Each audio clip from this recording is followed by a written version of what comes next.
Clara Whitmore walked out of that saloon with nothing but a carpet bag, $2, and a name the whole town had already decided to bury. She didn't cry. She'd used up every last tear years ago. She just stood there in the summer heat in the middle of Red Hollow's main street, while people she'd served and smiled at for 3 years walked past her like she was already gone. If this story about a woman this town tried to erase speaks to something in your heart, subscribe to this channel. Follow Clara's story all the way to the end and drop your city in the comments below. I want to see exactly how far this story travels. The bag hit the dirt first. Clara didn't throw it. Her fingers just gave out 3 years of gripping, holding on, surviving, and her hands finally quit on her in the middle of a Tuesday afternoon. The carpet bag landed in the red dust of Red Hollow's main street and sat there like punctuation at the end of a sentence she hadn't written herself. She stared at it. Then she picked it up. Because that was what Clara Whitmore did. She picked things up. She had been picking things up since she was 14 years old, and the world started throwing everything it had directly at her face. The summer of 1887 in Arizona Territory was the kind of heat that didn't just sit on your skin, it got inside your chest and squeezed. The air smelled like baked clay and horse leather, and the particular sharpness of a town that worked hard and forgave nothing. Red Hollow had maybe 400 souls, a courthouse with a cracked front step, 2 competing churches that hated each other more than they hated sin, and a saloon called the Golden Spur that had just been boarded up by order of the Territorial Marshal's office. The Golden Spur, where Clara had worked for 3 years. The Golden Spur, which was now officially evidence in a criminal case against its owner, a man named Gerald Hatch, who had been using the backroom ledgers to run land fraud on half the county. Clara had not known about the fraud.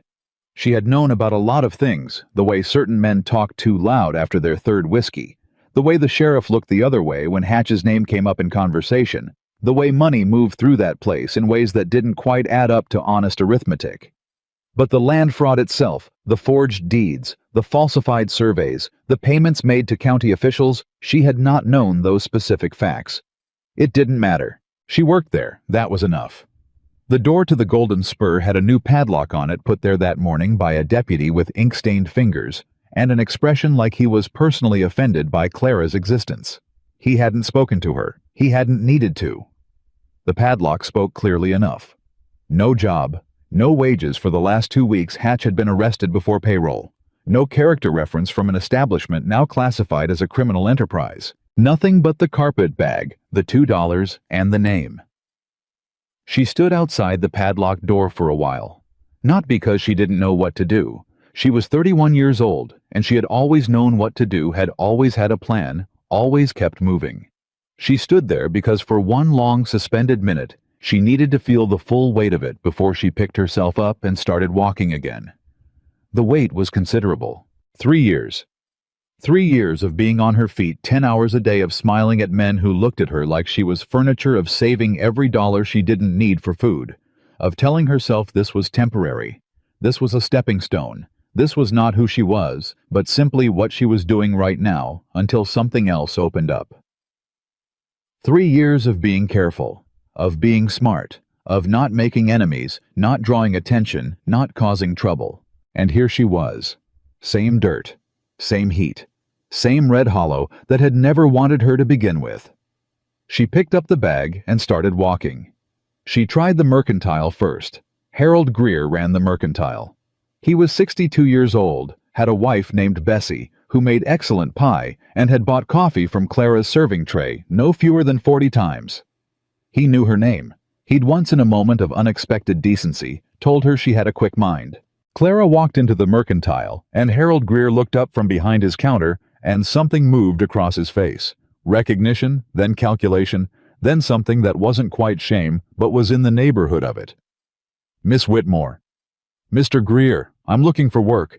Anything you need, stocking shelves, keeping accounts, sweeping out. I'm reliable, I'm honest, and I know numbers." He looked at her for a long moment. The mercantile was empty, except for them. "I appreciate you coming in," he said, which was not yes. "I'm good with customers," Clara said. "You know that." "I do know that." He looked down at the counter. picked up a cloth and wiped a spot that didn't need wiping. "Clara, I'm going to be straight with you. I wish you would. The Hatch situation is all over town. People are talking. I've got a family business, a reputation. I didn't do anything wrong. I know that." He said it quietly, and she almost believed he meant it. But knowing something and acting on it are two different things when you've got a wife and a business and people watching. So that's a no. "I'm sorry." She nodded. She did not thank him for his honesty because honesty that cost nothing wasn't worth gratitude. She tried the hotel next. The woman behind the desk, Mrs. Paulson, didn't even let Clara finish the sentence. "We run a respectable establishment." "I'm aware of that. I'm asking about laundry work," or, "I said we run a respectable establishment." The seamstress on Calhoun Street had a notice in her window about needing help with alterations. When Clara walked in, the seamstress, a sharp-featured woman named Ellen Briggs, looked her up and down once and said, "That position's been filled." The notice was still in the window. Clara walked back out onto the street. She had $14 left in her room at the boarding house. A room she could keep for exactly 2 more weeks at current rates, and that was only if she didn't eat very much. She had the carpet bag and the $2 in her pocket, and a list of skills that apparently meant nothing the moment a padlock went on the wrong door. She sat down on the bench outside the post office, which was the one place in Red Hollow where sitting didn't carry a social statement because everyone sat there waiting for letters that were mostly bad news anyway. She was thinking about the next town. Tucson, maybe. Tombstone had its own considerable reputation for eating people alive. Phoenix was growing.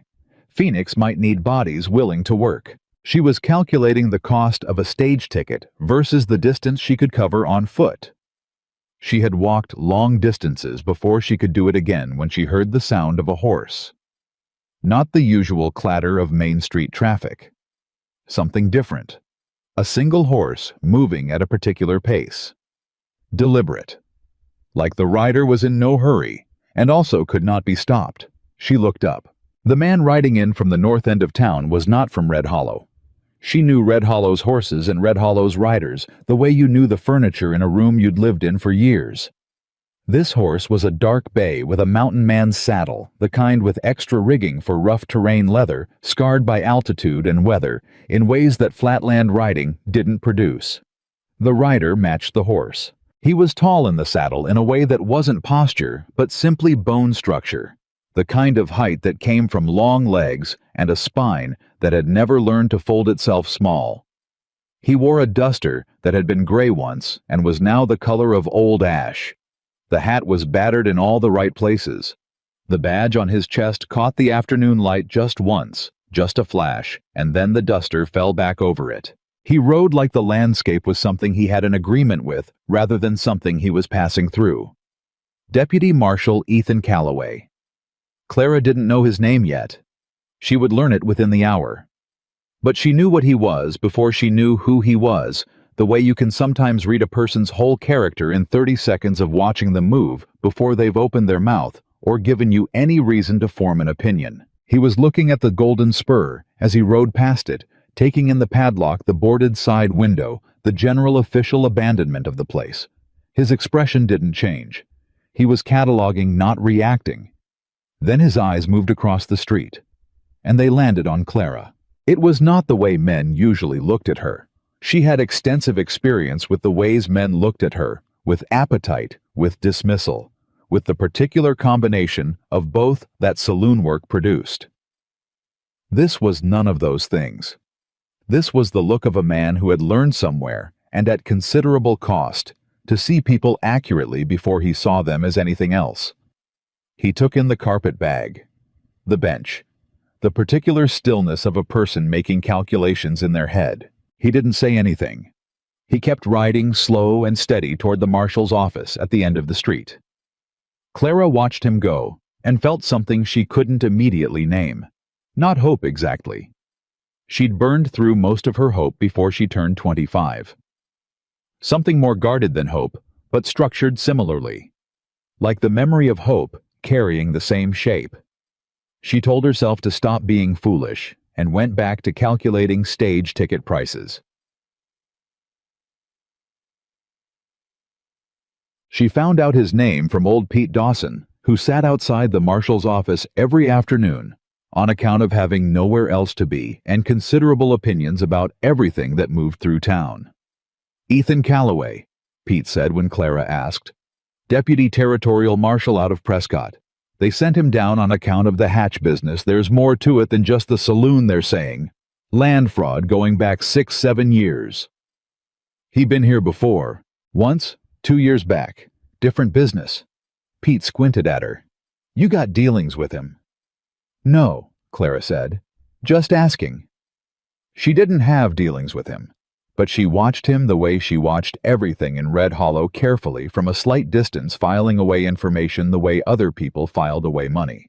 What she observed over the course of that afternoon, Ethan Calloway did not swagger. Men with badges in the Arizona Territory had a tendency to let the authority do the work of their personality, to use the official weight of the thing to fill up the space around them. Calloway moved like the badge was almost incidental. He spoke to the local sheriff, a man named Briggs, no relation to the seamstress, with a red face and a defensive posture, with the particular courtesy of someone who had learned to get information out of proud men without making them feel diminished in the process. He went into the Golden Spur. He came out 20 minutes later with a ledger under his arm. He stopped 2 men on the street, spoke to each, briefly listened more than he talked. He had a way of going still when someone was speaking to him. Not the stillness of boredom or impatience, but of full attention, like he was committing every word to a record he kept somewhere inside that nobody else could access. Clara noticed all of this and told herself she was simply being observant. She was always observant. It was a survival skill. At 4 o'clock in the afternoon, she was still on the bench outside the post office because she had made approximately no progress on her situation, and the heat was slightly more bearable in the shade there than anywhere else. She had made a list in her head: what she had, what she needed, what was possible. What she had: $14 carpet bag, 2 weeks of room sharp. Mind-specific knowledge of every significant transaction, conversation, and arrangement she'd witnessed in 3 years at the Golden Spur. What she needed: work, income, a future that didn't end in Tombstone. What was possible? Unclear. She was on that last item, running it from several angles, when she became aware that someone had stopped in front of her. She looked up. Ethan Calloway was standing in the street, not quite on the boardwalk, at a distance that was respectful rather than confrontational. He had the ledger tucked under his left arm. His hat was pulled slightly against the afternoon sun. He did not look like a man making conversation. He looked like a man with a specific question. "Miss Whitmore." His voice was low and level, and had the particular measured quality of someone who had trained themselves not to waste words. "That's right," Clara said. "I'm Deputy Marshal Calloway. I've been assigned to the hatch investigation." "I figured." He looked at her for a moment, taking in the bench, the bag, the particular exhausted composure of a woman who had been turned away from several doors without losing her spine. "I have some questions about the Golden Spur's operations," he said. "Specifically about the backroom activity over the past 3 years. I understand you worked the floor." "I did. I'd like to speak with you, if you're willing." She studied him. She had been studied by men all her life and rarely got to do the studying herself, and she took the opportunity seriously. "What happens if I'm not willing?" she asked. Something moved in his expression. Not irritation, something closer to respect. "Then you're not willing," he said. "I can compel testimony in front of a judge, but that's a different matter than a conversation. I'm asking for a conversation." "You could compel it." "I could. I'd rather not. People remember things differently when they're scared." Clara considered this. "There's a condition." "Tell me the condition." "Whatever I tell you, I need it on record that I had no knowledge of the fraud. Not just your understanding. Official record. Written, signed." He didn't hesitate. "That's a reasonable condition. I can do that." "Then I'll talk to you." He nodded. "Thank you, Miss Whitmore." "Don't thank me yet," she said. "You might not like everything I know." The closest thing to a smile crossed his face. Not a full smile, just the suggestion of one, like an expression practiced so rarely it had almost forgotten how. "I've found that the most useful information is usually the kind I don't expect," he said. They talked for 2 hours. Not at the marshal's office, which would have been noticed and commented on and added to Clara's already considerable social difficulties. At the small table in the back of Hannigan's restaurant, which was nearly empty at 5 o'clock on a Tuesday, and where old Hannigan himself had the particular decency of a man who fed everyone who could pay and asked no questions about anything. Clara talked, and Calloway listened with that complete attention of his, and occasionally he asked a question specific surgical. The kind of question that told her he already knew a great deal, and was testing the shape of what she knew against it. She told him about the nights certain men came through after closing, the way Hatch sent everyone else home and kept one lamp burning in the back office, the names she'd heard county surveyor, land office clerk, a judge from 2 towns over, whose name she'd caught once and remembered because you remembered things like that when you were Clara Whitmore, because information was currency, and currency was survival. She told him about the ledger that was kept separate from the official one. She'd seen it twice, leather-bound thinner than the main accounts book kept in the bottom drawer of Hatch's desk. Calloway looked at the ledger under his arm. "This one?" he asked. She looked at it. "No, smaller, different binding." He made a note. She told him about a man named Rourke who'd come in from the land office 3 times in 6 months, always alone, always late, always left with something in his coat pocket that hadn't been there when he walked in. Calloway wrote it down without a word. When she was done, she folded her hands on the table and waited. He looked at his notes for a moment. Then he looked at her. "This is considerably more than I expected," he said. "I pay attention." "Clearly." He considered something. "May I ask what your plans are, going forward?" Clara kept her expression level. "Looking for work, making plans." "Any success with the work?" She didn't answer that immediately. "None," she said finally, because there was no point in performing dignity. She didn't have enough room to afford right now. He nodded once. He looked at the table, then back at her. "I have a small house outside of town," he said. "On the north side. I'm going to be in Red Hollow for at least 4 to 6 weeks while this case develops. The house has a spare room." Clara went very still. "I'm saying it plain," he said, and his voice was steady and matter-of-fact as a man describing weather. "Not because of any other reason. You've given me useful testimony, and you're in a difficult position through no fault of your own, and there's a room. You'd have your own space. I'm away most of the day." She studied his face. She had learned to read men's faces the way some people learn to read weather, by necessity, by survival, by the particular education of having your safety depend on getting it right. What she read in Ethan Calloway's face was the same thing she'd noticed when he rode into town. Not appetite, not dismissal, just accuracy. He was telling her a fact, a practical fact. Room house 4 to 6 weeks. "Why?" she said. "Because it seems like the right thing to do," he said, like that was a simple sentence, instead of the most complicated sentence in the English language. She was quiet for a moment. "I'll pay for the room," she said. "You don't need to." "I'll pay for the room," she said again. Not a question. He looked at her for a moment, reading something in her face, just as she'd been reading his. "All right," he said. "Fair enough." She stood up and picked up her carpet bag. "I've got $14, she said, "and more self-respect than Red Hollow can figure out what to do with. You should know what you're getting." He stood up from the table and settled his hat. "Sounds like you've got everything you need, Miss Whitmore." She almost said something to that. She stopped herself. She followed him out of Hannigan's into the hot Arizona evening, into the burnt gold light of a summer sun sliding toward the mountains. Red Hollow watched. It always watched. She could feel the town's eyes on her back like a brand. Let it watch, she thought. She had walked out of worse than this. She had walked out of a childhood that would have laid most people flat out of a marriage at 19 that lasted 8 months and left her with a last name she'd kept only because starting over with nothing was easier with some kind of continuity. She had walked out of a town in New Mexico that made Red Hollow look generous. She had walked out of every single thing that had tried to be the end of her. She was not done walking. Ethan Calloway's horse was tied outside the restaurant.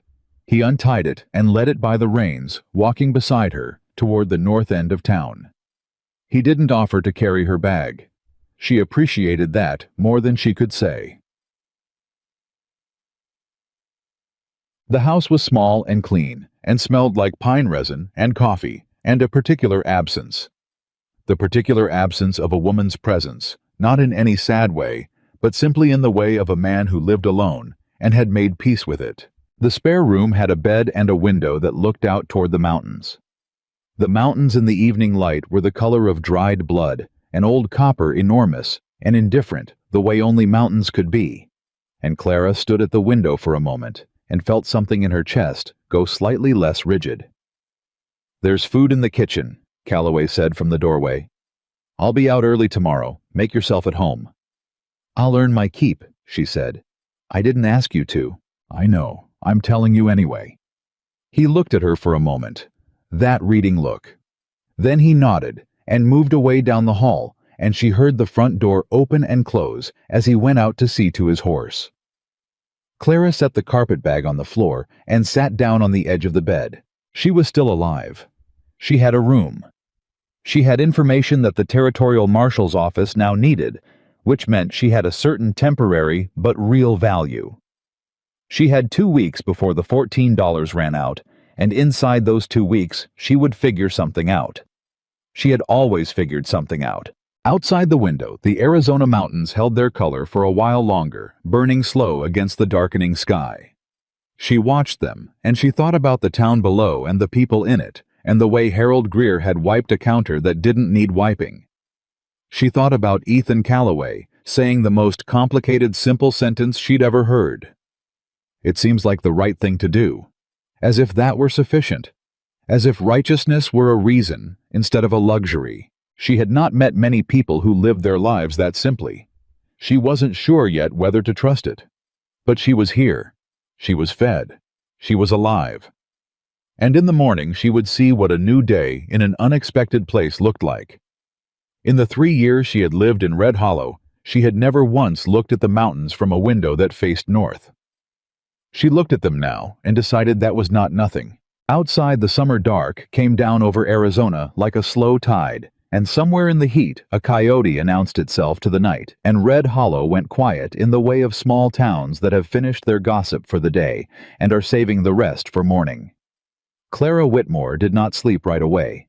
She sat in the dark, and she made her plans, and she did not let herself feel anything she couldn't afford to feel. But the mountains were still there in the window, when her eyes finally closed dark against the stars, solid as anything she had ever tried to build on. It was enough for now. It was enough.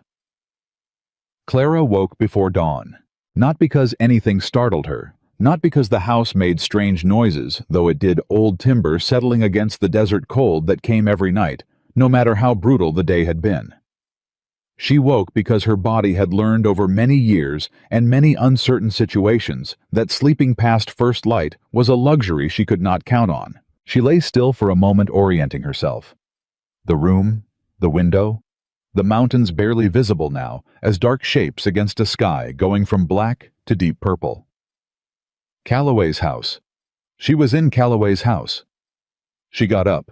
The kitchen was small and functional, and told her things about him the way a person's space always did if you knew how to look.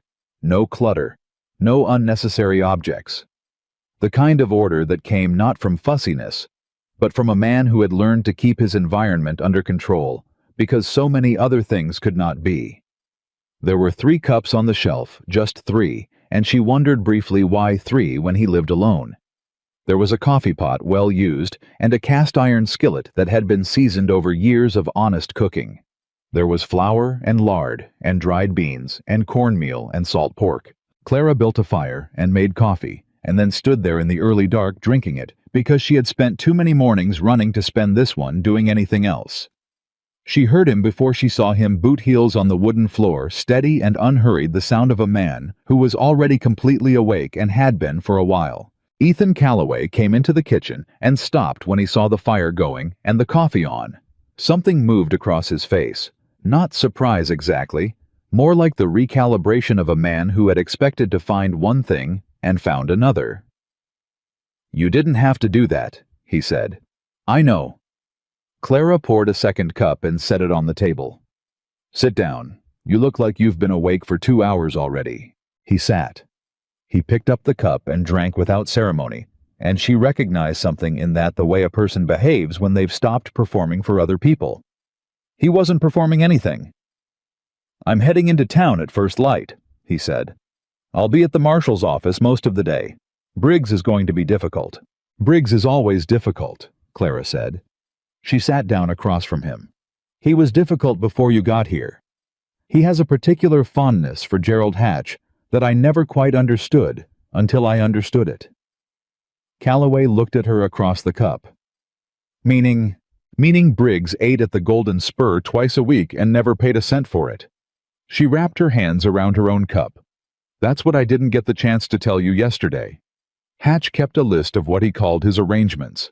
The meals, the drinks, the occasional other considerations that kept certain people looking in certain directions." Calloway set his cup down. "Was Briggs on that list by name? By initial?" But there weren't that many B's in Red Hollow with any kind of authority, and only one of them had a taste for the good whiskey Hatch kept locked up for special customers. He was quiet for a moment, the kind of quiet that wasn't empty. "You said yesterday that you'd seen the private ledger twice," he said. "I did." "Could you identify the handwriting if you saw it again?" Clara considered. "I could identify the ledger itself. It had a water stain on the front cover shaped like a boot heel. Hatch was sentimental about strange things. He kept it because the stain happened the night he claims he first turned a real profit. He told me that once when he'd had too much of his own good whiskey." Something sharpened in Calloway's expression. "He told you that?" "He told me a lot of things. Men who employ women to be pleasant to them often forget that pleasant and invisible are two different states." She met his eyes. "I was never invisible." He looked at her steadily. "No," he said. "I can see that." He finished his coffee and stood, put on his hat, and took his duster from the hook by the door. Paused with his hand on the doorframe. "There's money in the tin on the second shelf," he said. "If you need anything from town, don't argue with me about it." "I'll argue with you about it tomorrow," Clara said. "Today, I'll just leave it there." Something crossed his face again, that near smile, that ghost of expression. Then he was gone, and she heard the horse, and then nothing but the desert waking up around her. She sat at the table for a long while. Then she got up and started cleaning things that didn't need cleaning because her hands needed to be busy while her mind worked. Her mind was working very hard. Ted. She went into town at 9 o'clock because there were things she needed and things she needed to know, and standing still had never been something Clara Whitmore was built for. Red Hollow in the morning was a different creature than Red Hollow in the afternoon. Quieter. More honest, somehow, the way places were before they'd had time to construct their public faces for the day. She walked the main street with her head level and her pace steady, and she felt the eyes on her the same way she always did, that particular weight of collective attention that was either going to break you or build you into something harder. She chose harder. She always chose harder. The first person to speak to her was May Dugan, who was 53 years old and ran the laundry on the west side of Calhoun Street, and had in 3 years spoken to Clara maybe a dozen times, always politely, always briefly, always with the careful demeanor of a woman who had her own position to protect and didn't need other people's complications. May was coming out of the bakery with a paper-wrapped loaf when she saw Clara, and for a moment she did that thing, that slight pause, that recalculation, and Clara braced herself. "Clara," May said, and then, to Clara's considerable surprise, "I heard what happened with the Golden Spur." "Word travels," Clara said. "In Red Hollow it travels before the thing has finished happening." May stood there holding her bread, looking at Clara with something that was more complicated than the town's usual collective verdict. "For what it's worth, I don't believe you had any part in what Hatch was doing." Clara kept her expression even. "That's kind of you to say." "It's not kind," May said, with the particular sharpness of a woman who didn't want to be credited with emotions she hadn't chosen carefully. "It's just accurate. You were working a job, same as the rest of us." Clara looked at her for a moment. "May, are you building up to something?" May's mouth tightened. Then she said, "I need someone 2 days a week, for the laundry. The girl I had went and got married last month, and her husband won't let her work."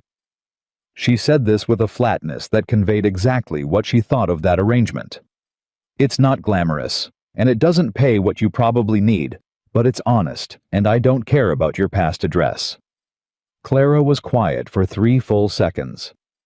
"I can do 3 days," she said, "if you need them. 2's what I need. 3's what I'll take." May shifted the bread under her arm. "Be there at 7 on Thursday."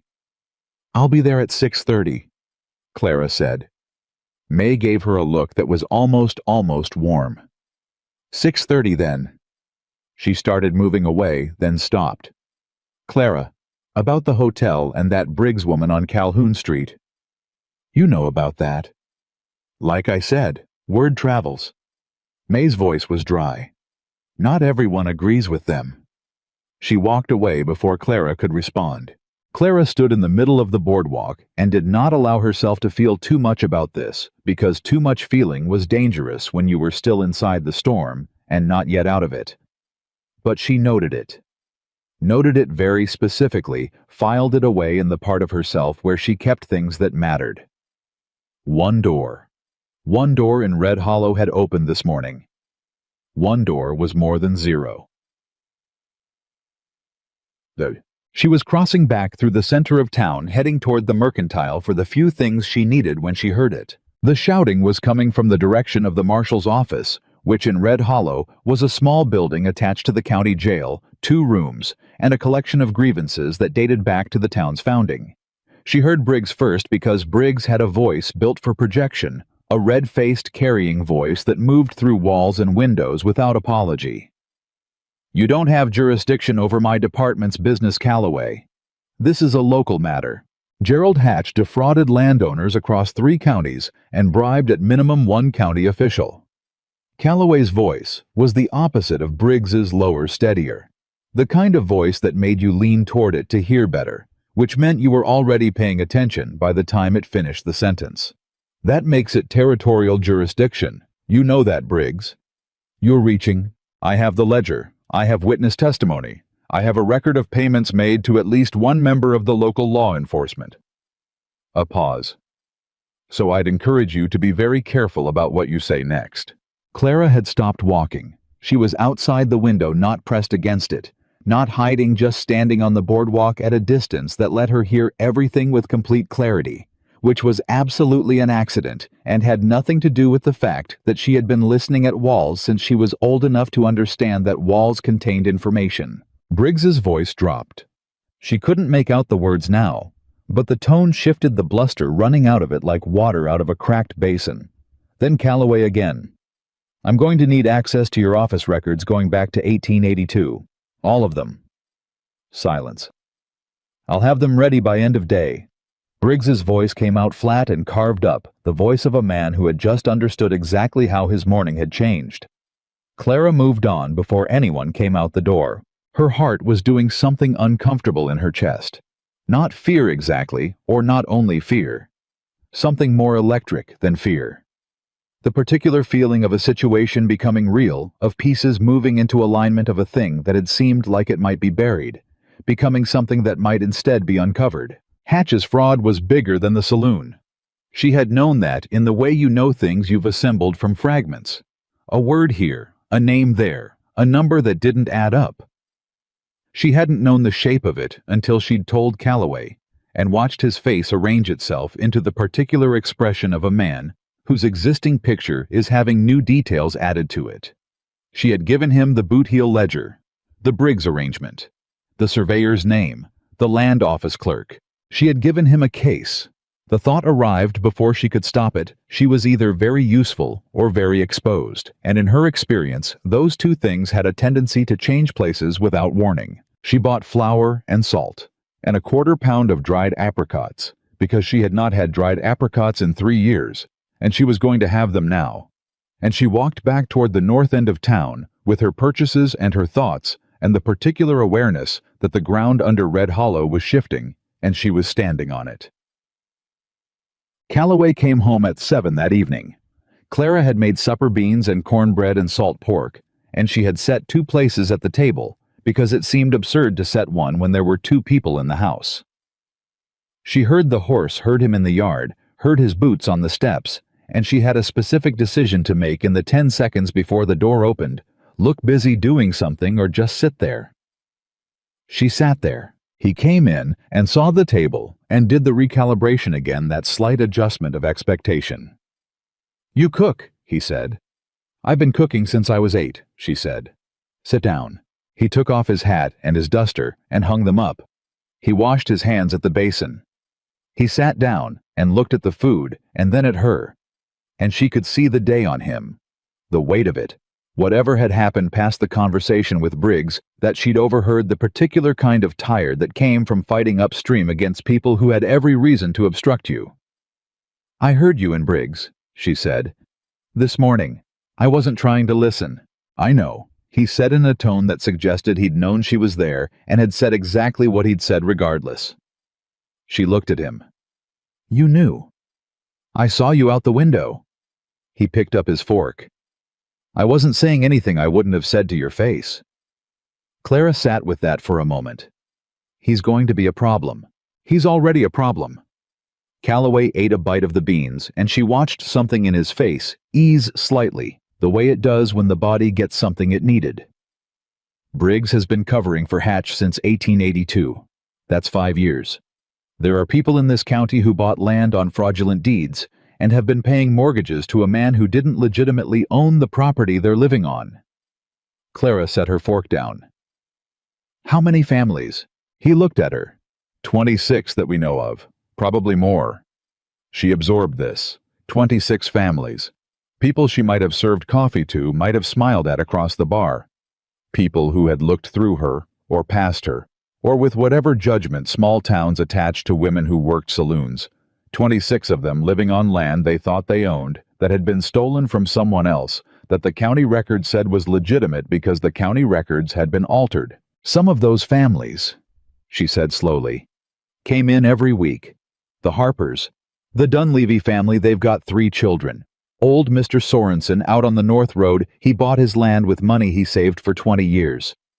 "I know." "They don't know yet," she said. "Do they?" "Not yet.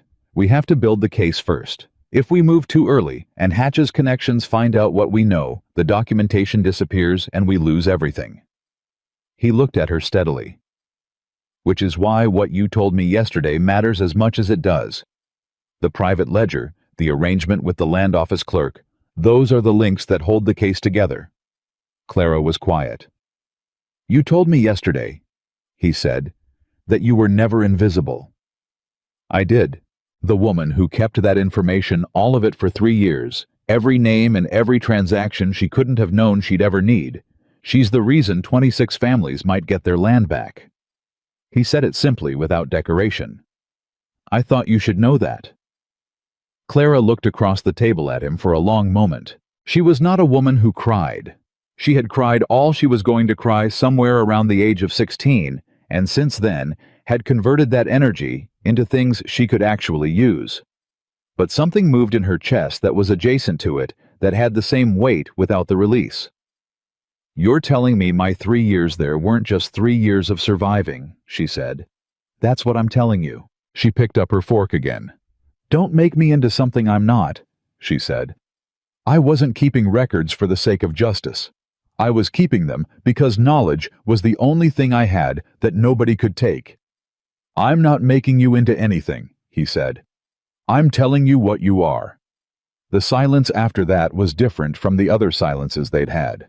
More settled, more mutual. Clara ate her beans and thought about the Harper family and the Dunleavys and old Mr. Sorensen. And she felt the weight of 26 families sitting somewhere just behind her sternum, pressing there, and she thought about how strange life was, that 3 years of being invisible might turn out to be the most important 3 years of her life. She woke the next morning to find a note on the kitchen table. Calloway's handwriting was plain and angular and wasted nothing on flourishes. Went to county records office. Back by noon. Rourke from the land office is coming in this afternoon. Your account of him may be needed. C. She made coffee and stood at the window and thought about Rourke. Arthur Rourke was 44 years old and had the particular soft-handedness of a man who had never done physical labor in his life. He had come into the Golden Spur 3 times in 6 months. Always on Wednesdays, always after 9, always ordered the same thing. Rye whiskey, 1 glass slowly. He was not a drinker. The glass took him 40 minutes. He was there for the back room, and he always came out with his coat pocket heavier than it had been going in. She had seen this clearly because she had been the one refilling his glass once, partway through the 40 minutes, to give him reason to stay at the table if he wanted to leave before his business was done. She did not know at the time that she was watching the mechanism of a fraud. She had simply watched the way she always watched because it was the only reliable thing she'd ever had. Calloway came back at 11:30, which was earlier than the note had promised, and he came back moving at a pace that was slightly faster than his usual measured stride. Not running, not obviously urgent, but with the compressed energy of a man who had found something. He came into the kitchen and set a sheaf of papers on the table. The county records office keeps copies of every land transaction, he said. I had access to the 1882 to 1887 files. There are 53 transactions in that window that reference a survey conducted by a man named Elias Dean, who is listed in the county employment records as a certified surveyor. I know that name, Clara said immediately. She frowned, pulling it. He never came into the Spur, but Hatch mentioned him twice that I remember. Once in a way that suggested Dean wasn't going to be a problem, and once in a way that suggested Dean was expensive. Calloway looked up from the papers. Elias Dean died in 1879. Clara went very still. He's been dead for 8 years, Calloway said. Every survey filed under his name after 1879 is forged. 53 land transactions, all of them fraudulent. The air in the kitchen changed. 26 families had just become something much larger. 53 transactions, some of those would be the same families, some would be multiple parcels. But the scope of it had just expanded in a way that altered the shape of everything. Rourke, Clara said. He's the land office clerk. He's the one filing the surveys. And accepting payment for doing it, Calloway said, which is what was in his coat pocket. Can you prove that? Not yet. I need the private ledger. He looked at her. Which means I need to know if Hatch has it with him or if it's somewhere else. He's being held at the county jail in Prescott, but the territorial judge won't arraign him until next week. If someone gets to that ledger first, it disappears, Clara said. Everything disappears. He sat down at the table spreading the papers, and she could see him working the problem in real time, not frantically, but with the focused, methodical intensity of someone who had learned to think under pressure, and had been thinking under pressure for a very long time. She sat across from him. Is there anywhere in that building he'd keep something he needed to stay hidden? Not just locked up hidden. Calloway glanced up. I was in that office, she said. 3 times that I can count when Hatch forgot I was there, because he thought I was just part of the furniture. The bottom drawer is too obvious. He knew that that's where he kept the regular accounts, the things he wanted people to find if they went looking, so they'd stop looking. She paused. She was pulling something from the texture of those 3 years. There was a loose board, she said slowly, in the floor behind his desk. I saw him use it once when he thought I'd already left. He was putting something in, something small. He pressed the board back down and moved the chair over it. Calloway went completely still. You never told anyone that, he said. Nobody ever asked the right way, she said. He looked at her for a long moment. Then he picked up his hat from where he'd set it on the table. I need to get into the Golden Spur, he said.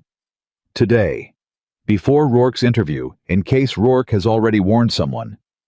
The deputy, the one with the ink-stained fingers, he has the key. I know. He was already moving. Calloway. He stopped in the doorway. She met his eyes. If the ledger's there, what does it mean for the people on those fraudulent deeds? He held her gaze. It means they get their land, their real land, with clean title. He paused. And it means Gerald Hatch spends the next 15 years in territorial prison. He left. Clara stood in the kitchen and heard the horse.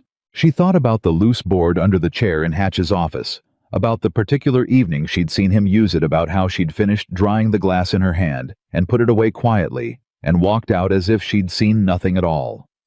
She had filed that image away so carefully in such a deep and automatic place that she hadn't even known she still had it until this moment.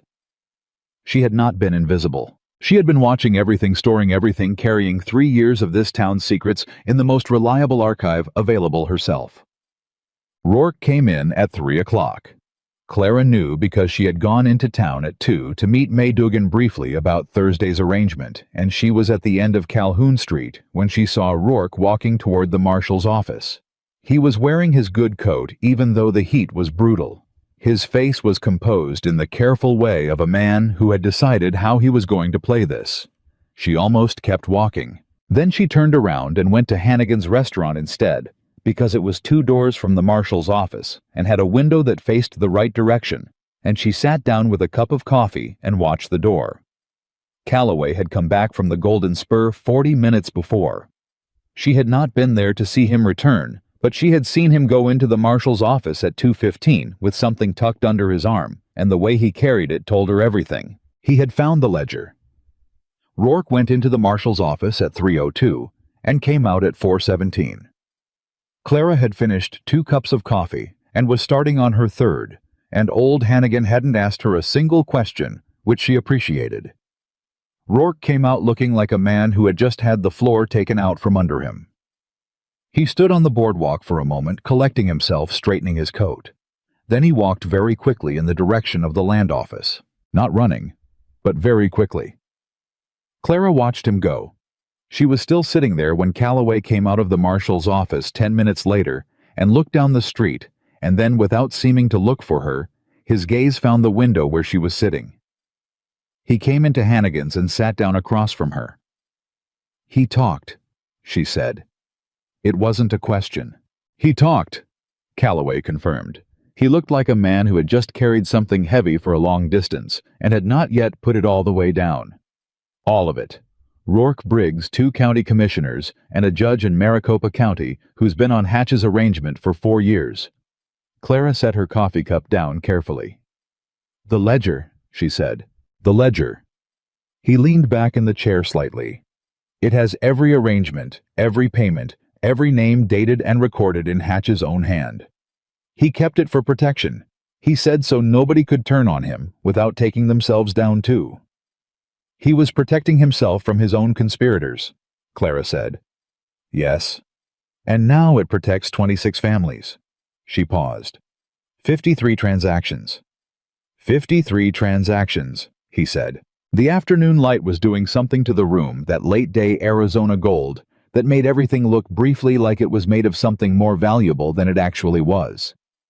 She was aware of it, and then she wasn't, because Calloway was looking at her with that precise attention of his, that reading the room look, that was also a reading the person look. "There's going to be a hearing," he said, "in front of the territorial judge, probably within the month. I'm going to need your formal testimony, everything you've already told me, plus the floorboard. I know. Red Hollow is going to know you were central to this," he said, "that you gave the testimony that built the case." She looked at him. "Is that a warning?" "It's information," he said. "Some people in this town have reason to be grateful. Some people have reason to be angry." He paused. "The angry ones tend to make more noise." "That's true everywhere," Clara said. "Are you ready for that?" She thought about May Dugan this morning. 1 door. She thought about the Harper family and the Dunleavys and old Mr. Sorensen, about 26 families, 53 transactions, a surveyor dead since 1879. And a ledger hidden under a loose board that she alone had known about. She thought about 3 years of surviving inside a place she hadn't chosen, of keeping herself small and watchful and careful of telling herself this was temporary. This was a stepping stone. This was not who she was. She thought about the carpetbag hitting the dirt on Tuesday afternoon. "Deputy Marshal Calloway," she said, "I have been ready for difficult things since I was considerably younger than I am now. What I have not always had is a reason." He looked at her. "I have a reason now," she said. She picked up her coffee cup and drank the last of it. Outside the window of Hannigan's restaurant, Red Hollow went on being itself the main street traffic. The afternoon heat the town that had closed its doors on Tuesday and was going to have to find a different story to tell about Clara Whitmore by the time the territorial judge arrived. She was going to let it find that story. She was going to be standing there upright and clear-eyed and entirely herself when it did. Calloway stood up from the table and put on his hat. He looked down at her with that expression that wasn't quite a smile, but was the architecture of one. "Thursday," he said. "I'll need you at the marshal's office to review your statement." "I'll be there at 8, she said. 6:30, he said.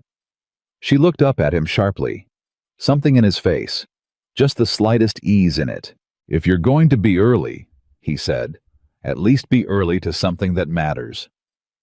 He walked out of Hannigan's into the afternoon heat, and she sat there for a moment, looking at the door where he'd been, and she felt that thing again, that guarded thing, that memory of hope, carrying the same shape as hope itself.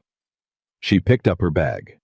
She left 2 coins on the table for Hannigan, more than the coffee cost. Then she walked out into Red Hollow, into the heat and the dust and the watching eyes, and she walked like a woman who had business in this town, who had always had business in this town, who was only now beginning to know it. Thursday came in like every other Arizona summer day, hard and bright and without apology. Clara was at the laundry on Calhoun Street at 6:20 because she had said 6:30, and she did not like to be late. And she had the particular compulsion of a woman who had spent too many years at the mercy of other people's schedules to ever be careless with her own time. May Dugan opened the door at 6:25, looked at her and said nothing about the earliness. She just handed Clara an apron and pointed to the copper tubs. They worked side by side for 3 hours without talking much. May was not a woman who filled silence with noise, and Clara appreciated that in the way you appreciate people who are built similarly to yourself, with recognition and with relief. The work was physical and repetitive, and left enough of her mind free to keep turning over everything that had happened since Tuesday. 4 days. 4 days since the carpetbag hit the dirt. 4 days since the whole architecture of her life in Red Hollow had collapsed and something else, something she didn't have a name for yet, had started being built in its place. "You're thinking hard," May said around 9 o'clock, without looking up from the shirt she was wringing out. "I'm always thinking hard," Clara said. "About the Hatch case." Clara looked at her sidelong. Word traveled again. Word never stopped. May dropped the shirt into the rinse basin. "They're saying Calloway found something in the Golden Spur. Something Hatch hid." Clara said nothing.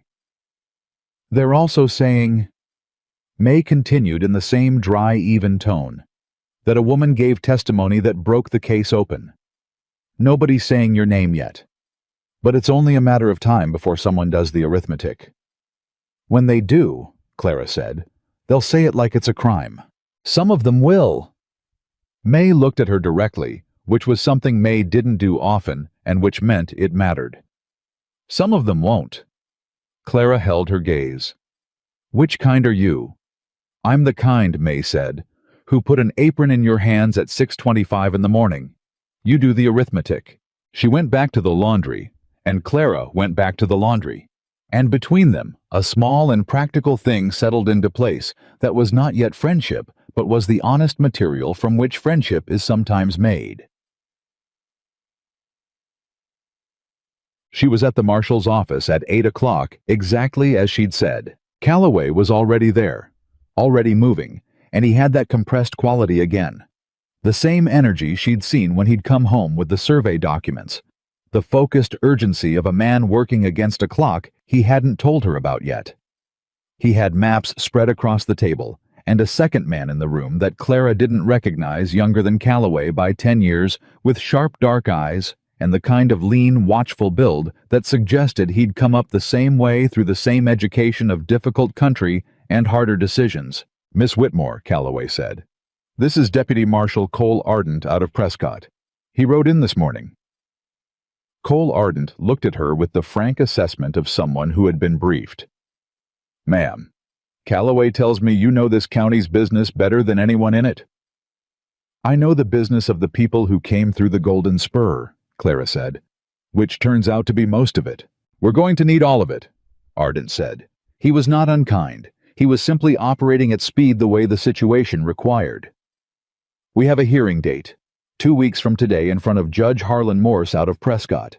Hatch's attorney filed for dismissal yesterday on grounds of unlawful search of the Golden Spur." Clara looked at Calloway. "Can he do that?" "He can file it," Calloway said. "The argument won't hold. The premises were already in territorial custody as evidence in a criminal investigation. But it's going to delay things, and delay is the point. Every day the hearing is pushed back is another day for Hatch's remaining connections to move documentation, relocate funds, put pressure on potential witnesses."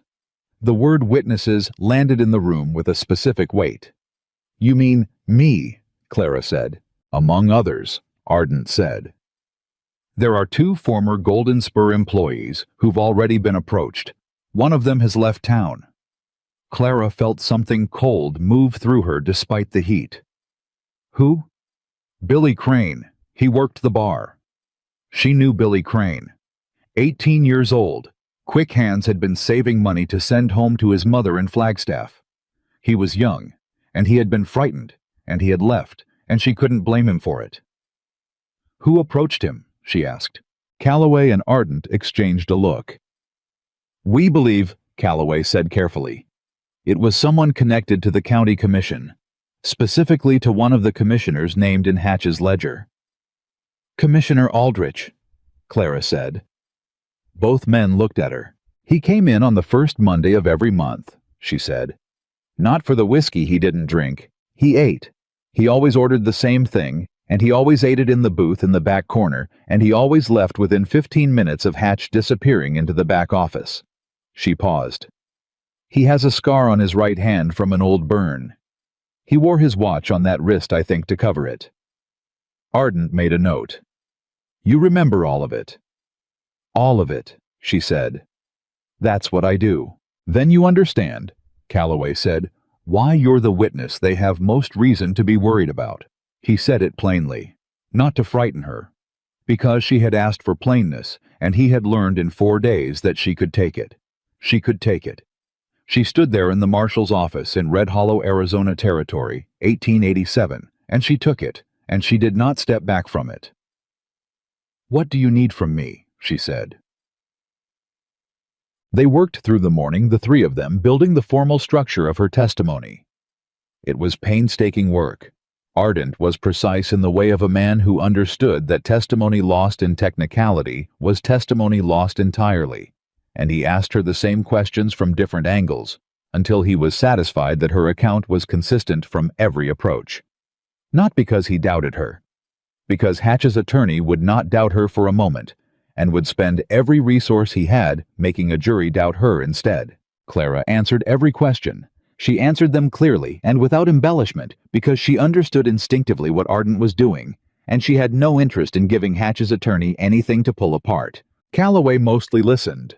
Occasionally, he asked a question of his own, and his questions were different from Ardent's, less procedural, more directional. The kind of question that helped her locate a memory more precisely. He knew how her mind worked now, the way her recall operated, what she needed to bring something back into full focus. 4 days. She had known him 4 days, and he had learned how her mind worked. She pushed that thought aside and kept her focus on Ardent's questions. At noon, Ardent went out to send a wire to Prescott, and Calloway poured 2 cups of coffee from the pot on the office stove, and they sat in the brief quiet of a room that had been working hard all morning. "You're good at this," he said. "At what?" "Testimony. Staying precise under pressure. Most people drift, they add, they qualify, they second-guess themselves when they feel they're being tested." He drank his coffee. "You don't drift." I can't afford to drift, she said. That's what I mean. He set the cup down. You've been operating in an environment your whole life where accuracy was survival. You don't embellish because embellishment creates vulnerabilities. You don't minimize because minimizing loses the thread. He looked at her steadily. That's not common, Miss Whitmore. Clara looked at the coffee in her cup. You make it sound like a gift. Isn't it? It's a thing I developed because I had no alternative, she said. Same as most things people call gifts. He was quiet for a moment. I had a commanding officer in the war, he said, and she heard the slight shift in his voice, something that opened just slightly the way a door opens an inch, and you can feel the air from a different room. Colonel Hartley Dix.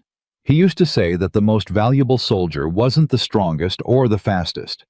It was the one who could observe accurately under pressure and report exactly what he saw. No more, no less. He paused. He said men died when their observers got poetic. Clara looked up at him. He was studying the wall across the room the way people study something neutral when they're actually looking at something internal. You were a scout, she said. Union scout, frontier detail after the war. His jaw moved slightly. 4 years. That's where the badge came from. The work that led to the badge. Different stations, different territories. Red Hollow is the 12th case in 6 years. He picked up the coffee cup again, and the brief opening closed itself not abruptly, just quietly, the way it had opened. I move when the work moves. You don't stay anywhere. I haven't yet. Clara considered this. The 3 cups on the shelf, she said. He looked at her. You have 3 cups. You live alone. Most men who live alone have 1, maybe 2. 3 means you think about having company, even when you don't have it. Something moved across his face, slow and careful and real. Or, he said, 1 broke and I bought 3 because they came that way at the mercantile. Did it? A pause. No. She nodded, looked back at her coffee. The room was very quiet. Where did you come from? He said. Before Red Hollow. New Mexico, she said. Before that, Missouri. Before that, a farm in Kentucky that doesn't exist anymore. She kept her voice level. I married at 19. He was not a cruel man, just an absent one, and in the end absent and cruel produced the same result. I left when I understood he was never going to become the person I needed him to be. And the saloon work was not what I intended for my life, she said. It was what was available to a woman without references, without family, without funds, in a town that offered 2 options: domestic service or the saloon floor. I chose the one that paid better and required less pretending to be smaller than I was. She met his eyes. I was never ashamed of the work. I'm not ashamed of it now. He held her gaze. I know that. Some people can't get past it. I'm not some people. She believed him. That was the strange part. She believed him without the usual lengthy verification process she ran every person through before she allowed herself to believe anything they said. She believed Ethan Calloway because everything about him operated at the same frequency, internal and external, the same man.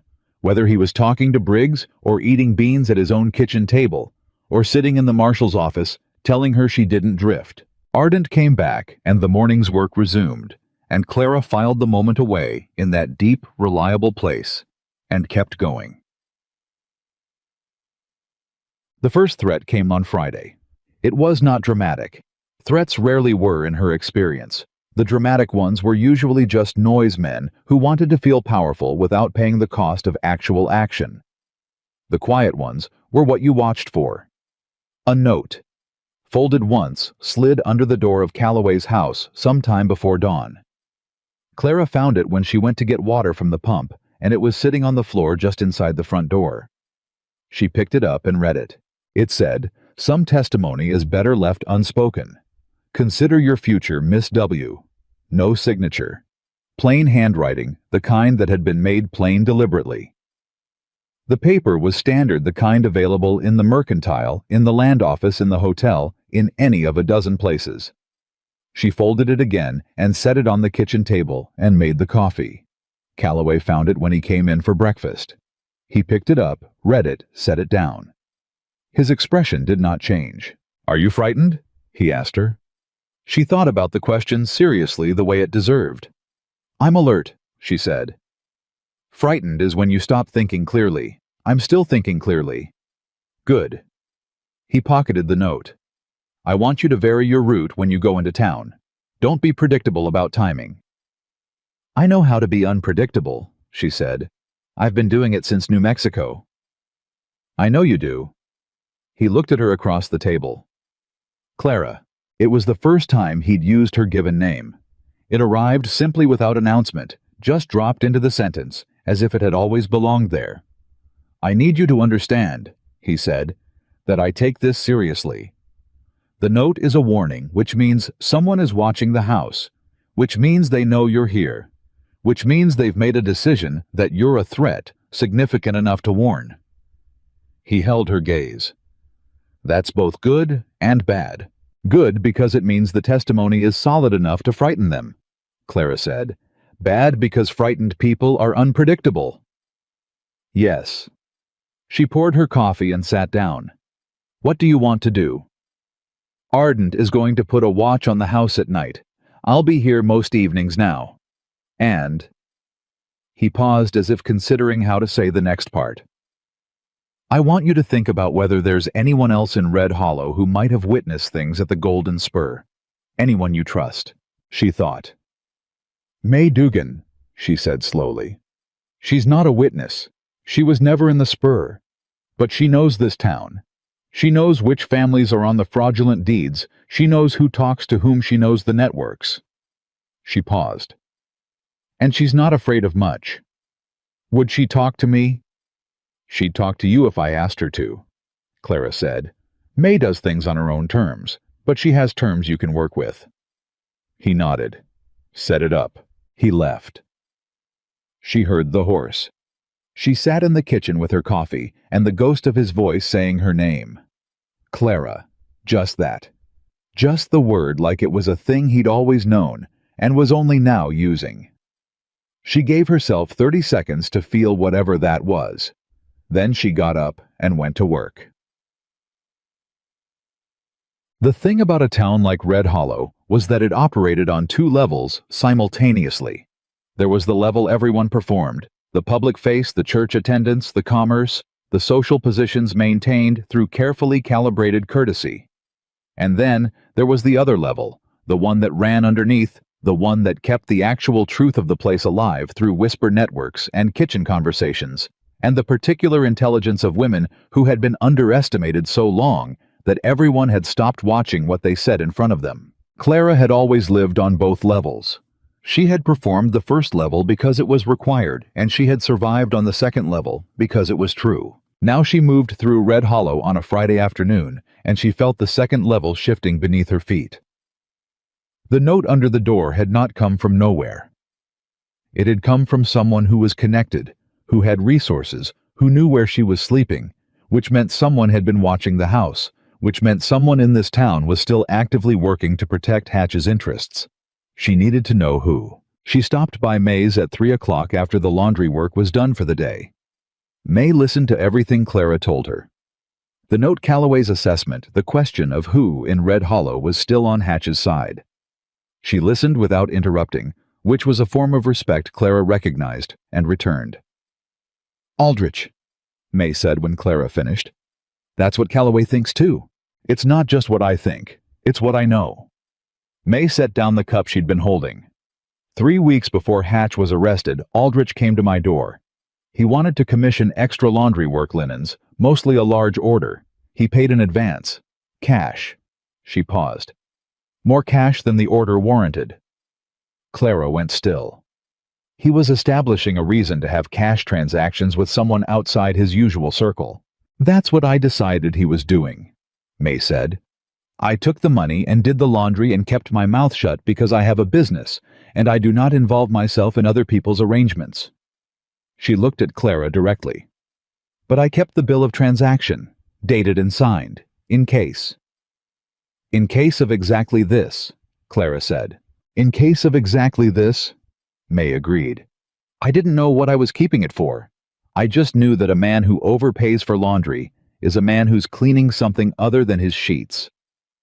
Clara felt something that in a different life with different vocabulary she might have called joy. Not the bright, uncomplicated joy of easy circumstances, but the deep, specific joy of watching a careful person's careful preparation intersect with the exact moment it was needed. May, she said, I need to bring Deputy Marshal Calloway to you. I know you do, May said. That's why I'm telling you. Jazz. Calloway sat in May Dugan's kitchen at 4:30 on a Friday afternoon and listened to May with the same complete attention he gave everything. And when May produced the bill of transaction from a tin box she kept behind the flour, he held it carefully, read it carefully, and set it on the table. This dates the payment to 6 days before Hatch's arrest, he said. It does, May said, narrated, which means Aldrich had prior knowledge that the arrest was coming. He looked up. That means someone in the territorial marshal's office informed him. The room went quiet in a particular way. Hatch had more coverage than we knew, Clara said. He always had more coverage than we knew, Calloway said. That's how these things work. You pull one thread, and there are 3 more underneath. He looked at May. Mrs. Dugan, I need you to understand what this document means. It means you're a witness. It means your name goes on record. It means that whatever pressure has been applied to others may be applied to you. May Dugan looked at him with the unhurried directness of a woman who had been running her own business alone since her husband died 9 years ago and had not asked for help or sympathy or any particular consideration since. Deputy Marshal Calloway, she said. I've been in this town for 22 years. I've done laundry for every significant man in Red Hollow at one time or another. I know what's in their pockets by what I have to get out of their shirts. She folded her hands on the table. If this is the moment to say what I know, I would like to say it while it still does some good. Calloway looked at her for a moment. Then he picked up the bill of transaction with both hands, treating it like the evidence it was. Thank you, Mrs. Dugan, he said. Don't thank me, May said with a dry look at Clara. Somebody in this town needs to be worth something. And on Saturday morning, everything changed. Clara was at the house working through the accounts. She'd started keeping a record of every person she'd identified in her testimony, cross-referenced with what she knew of their connection to Hatch, the dates, the amounts where she remembered them. She was doing it because the information was in her head, and heads were mortal, and cases required paper, and nobody had asked her to do it, but it seemed like the kind of thing that ought to exist. She heard hoofbeats, multiple horses, moving fast toward the house. She was at the window before she'd consciously decided to move. 3 riders, coming in from the East Road, moving at a pace that was not casual, not official, not the measured approach of men on legitimate business. Moving at the pace of men who had decided on a course of action and were past the point of reconsidering it. Calloway was in town. Ardent was at the marshal's office. She was alone. Clara stepped back from the window. She looked around the house with the rapid inventory of a woman who had been in difficult situations before and knew that the first thing you assessed was what you had. She had the back door. She had a clear line to the scrubland behind the property. She had her own 2 feet, and she had used them to get out of worse situations than this. She also had Calloway's spare rifle on the rack by the front door loaded, and the very specific knowledge that she had grown up on a Kentucky farm and had been shooting since she was 12. She made a different choice than the back door. She took the rifle off the rack. She stood to the side of the front window, not in front of it, but to the side where she could see out without being seen clearly, and she watched the 3 riders come to a stop in the yard. The man in front was not someone she recognized. He was broad with a duster much like Calloway's, but wearing it differently, wearing it the way a man wears something borrowed from someone he's trying to imitate. He looked at the house with the calculating assessment of someone running numbers. "Anyone in there?" he called. Not a question. A statement designed to look like a question. Clara did not answer. "We're looking for the woman staying here," he called. "Got a message for her. From friends." The word friends arrived with a specific weight that had nothing friendly in it. Clara held the rifle and thought very clearly and very fast. 3 men. She could not handle 3 men with one shot. She could handle one, and the other 2 would determine what happened next, based on what they were willing to pay for their errand. The question was what they were willing to pay. She made a decision. She moved to the front door. She opened it, and she stood in the doorway with the rifle leveled not at any one of them specifically, but in a position that made the geometry clear to any man who understood geometry. "There's no message I want from Aldrich," she said. The name landed. She saw it land in the faces of all 3. The slight involuntary flinch of men who had not expected to have the name of their employer spoken aloud by the woman they'd come to intimidate. "Ma'am," the front man started. "I know what you were sent to do," Clara said. Her voice was level. Her hands were steady. 3 years of carrying glasses in a crowded room had given her hands a steadiness that went bone deep. "And I want you to think very carefully about whether Gerald Hatch's freedom is worth the risk you're currently calculating in your head." Silence. "Because I will tell you what I know," she said. "Deputy Marshal Calloway will be back at this house within the hour. Cole Ardent is at the marshal's office 2 minutes' ride from here, and my testimony is already on paper in Prescott at the Territorial Marshal's office, where it will exist whether or not I do." The front man looked at her. She looked back. "Commissioner Aldrich," she said, "is a frightened man who is trying to move pieces on a board that has already been decided. You are not pieces I need to take, but I will if you give me reason." Another silence. The desert kind, the thick, hot, consequential silence of a standoff being silently adjudicated. The front man pulled his horse back 1 step, then 2. He looked at the other 2, something communicated between them in the language of men recalculating odds. Then all 3 of them turned and rode back the way they'd come. Clara stood in the doorway until they were out of sight. Then she stepped back inside and closed the door and leaned against it and let herself breathe. Her hands were shaking. Not from fear, or not only from fear, from the particular physical aftermath of having held herself completely still under pressure, the way a drawn bow shakes slightly when the arrow is finally released. She had not fired. She had not needed to. She had looked 3 men in the eye and said the name of the man who'd sent them, and she had been right about what they were willing to pay. She set the rifle back on the rack. She was still standing there when she heard hoofbeats again, 1 horse this time coming fast from the direction of town, and then Calloway was in the yard and through the door before she'd fully turned around. He stopped when he saw her, took in the room, took in her face. "Someone saw 3 riders headed this way and came for me," he said.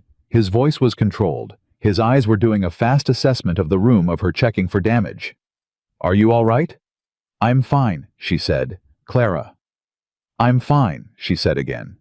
"They're gone. I told them I knew who sent them and that my testimony was already in Prescott and that you'd be back within the hour." She paused. I may have implied the hour more confidently than I felt it. He looked at her for a long moment. The rifle was back on the rack, but she hadn't moved far from it, and he could read the geometry of the room the way she could read people. "You held them off," he said. "I held them off. With the rifle. It helped that I knew how to hold it like I'd use it." "Would you have used it?" She met his eyes. If they'd dismounted, she said yes. He stood there looking at her with an expression she couldn't fully read. Something past his usual precision. Something that had heat, and something heavier than heat in it. Something she had seen building in quiet increments across 5 days, and had been carefully not looking at directly. "You should have gone out the back," he said. His voice was different, lower. "Probably," she said. "Why didn't you?" She looked at him. "Because I'm tired," she said, "of going out the back." The silence after that was the longest one they'd had. Longer than the one at Hannigan's, longer than the one at the kitchen table over the 3 cups. The kind of silence that isn't empty at all, but is so full it requires both people to hold it carefully, the way you carry something you're not yet ready to name. Calloway moved. Not toward her to the rifle. He checked it the way a man checks something precious that's been used well. Then he put it back on the rack. "Aldrich is going to make another move," he said. Back to business. Back to the work. But something had shifted between them. Something settled the way ground settles after it's been disturbed and finds its new level. "I know," Clara said. "We need to move faster than he does." "Then let's move faster." He looked at her, that almost smile. 6:30 tomorrow, he said. "I need you at the marshal's office with everything you have on Aldrich specifically. Every visit, every detail." "I'll be there at 6, she said. He held her gaze one moment longer than the work required. Then he nodded and picked up his hat and went back out to see to his horse.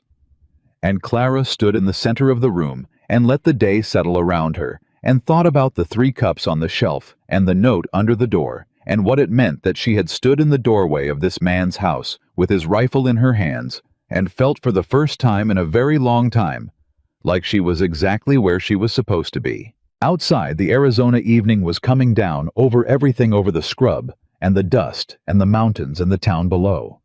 Red Hollow, with all its watching and its judging and its closed doors, lay at the foot of everything she was now inside of, and she was no longer standing on its main street with a carpetbag and nowhere to go. She was standing on different ground, and for the first time since Tuesday, she felt the weight of it not as burden, as anchor. The Sunday morning after the 3 riders came and went, Red Hollow woke up with a different face. Clara felt it before she could name it. The way you feel a change in weather before the clouds arrive, a pressure shift. Something in the quality of the air that tells you the situation has moved into a new phase. She felt it walking to May's Laundry at 6:20, felt it in the way people on the main street looked at her, and then looked away. Too quickly felt it in the particular silence that dropped around her as she passed 2 men talking outside the feed store who had been loud enough to hear half a block away. Something had been said about her, something specific, something that had moved through the town's 2nd level overnight and arrived at everyone's breakfast table before she'd had her first cup of coffee. She kept walking, head level, pace steady. May was already at the laundry and already knew. Clara could tell by the way May handed her the apron with a deliberateness that said she'd been waiting to hand it to her and was relieved she'd shown up to receive it. "What happened?" Clara said. "Not a question." "Aldrich," May said. "He called a meeting last night. Private at his home, but in this town private means 12 people know by morning." She pulled a shirt from the wash basin. "He's saying you're not a credible witness. He's saying your testimony is the word of a saloon woman against the word of established citizens. He's using those words. Saloon woman." She said the phrase the way you'd handle something contaminated. "He's building the argument before the hearing." Clara tied the apron strings. "He's going to try to discredit me before I testify." "He's already trying." May looked at her. "There are people listening to him.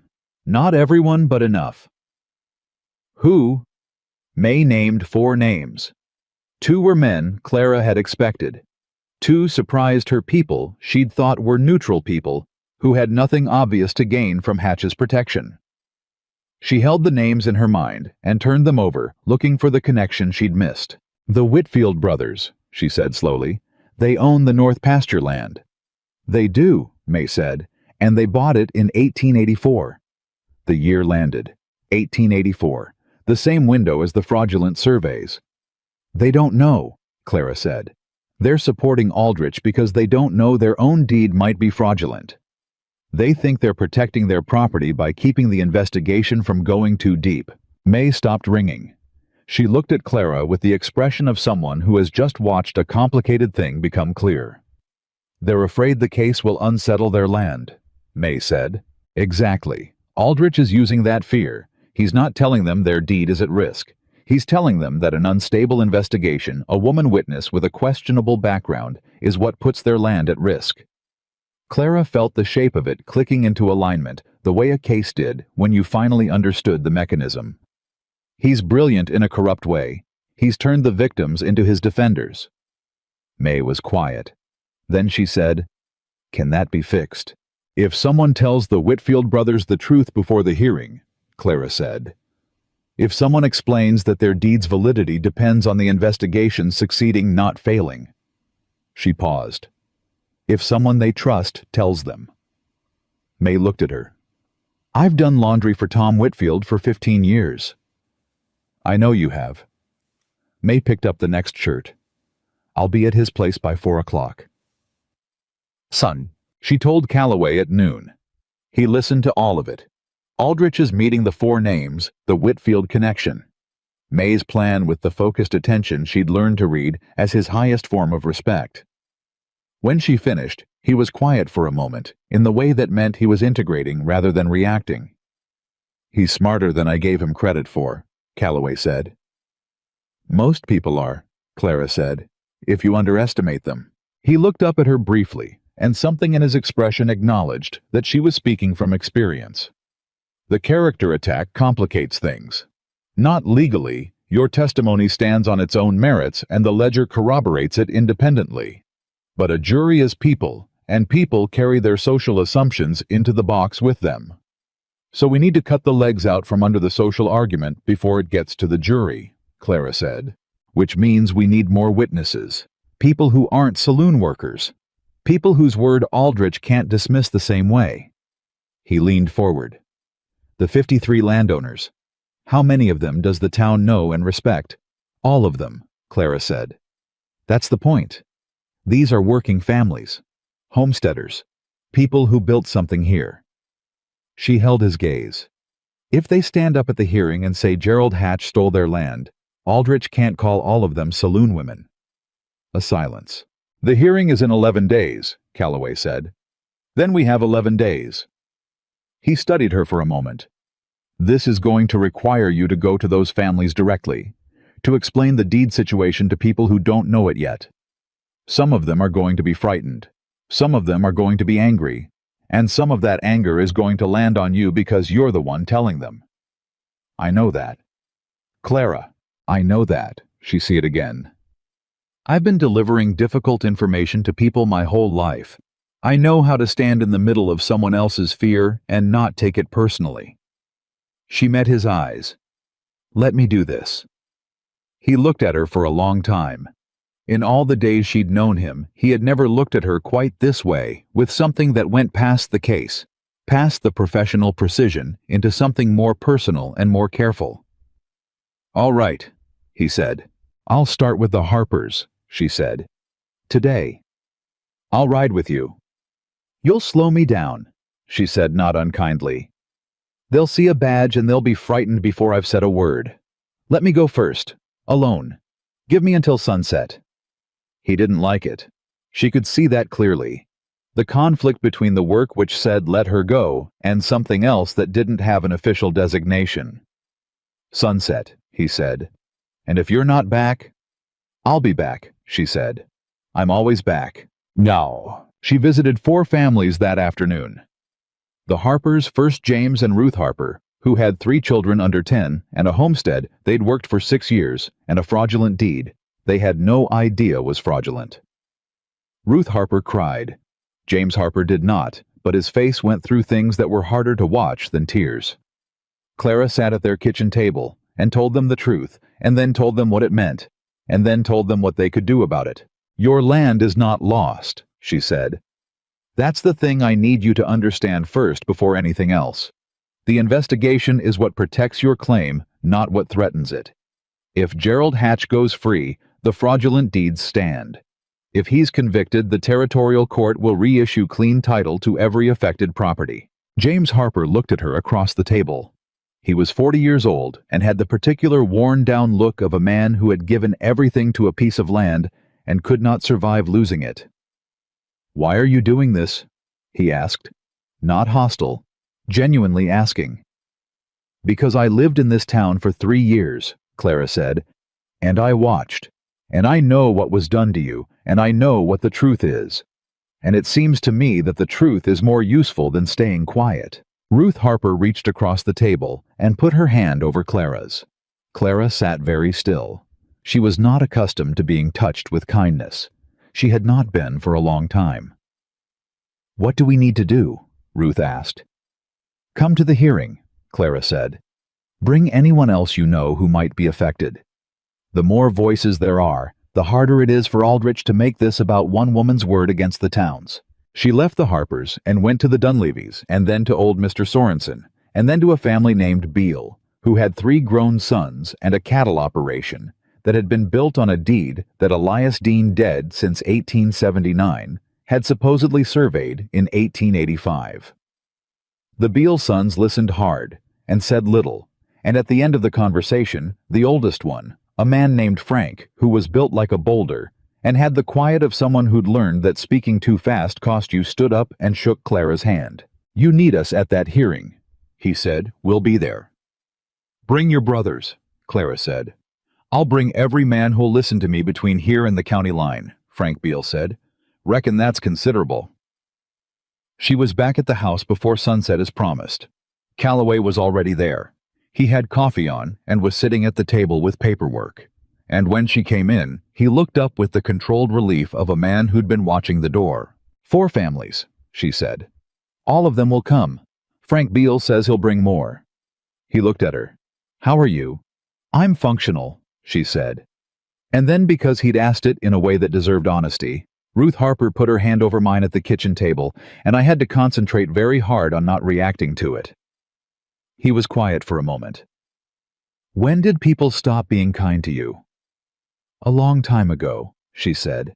"I stopped expecting it so I'd stop missing it." He poured her a cup of coffee and set it in front of her and sat back down across from her and didn't say anything else because he understood she'd come to know this about him, that some things were better answered with presence than with words. They sat in the kitchen, and the Arizona evening settled around them, and she drank her coffee and let herself be tired just for an hour. Just there, just with him. She allowed herself that much. The town council met on Monday morning.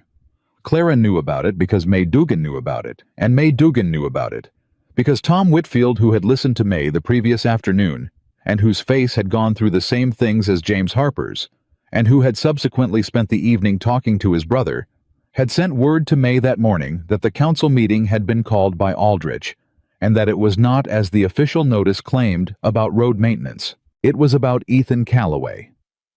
She got to the marshal's office before Calloway left for it, arriving at a run that she converted to a fast walk 2 doors down so as not to arrive breathless. "The council meeting," she said before she'd fully come through the door. "It's about you."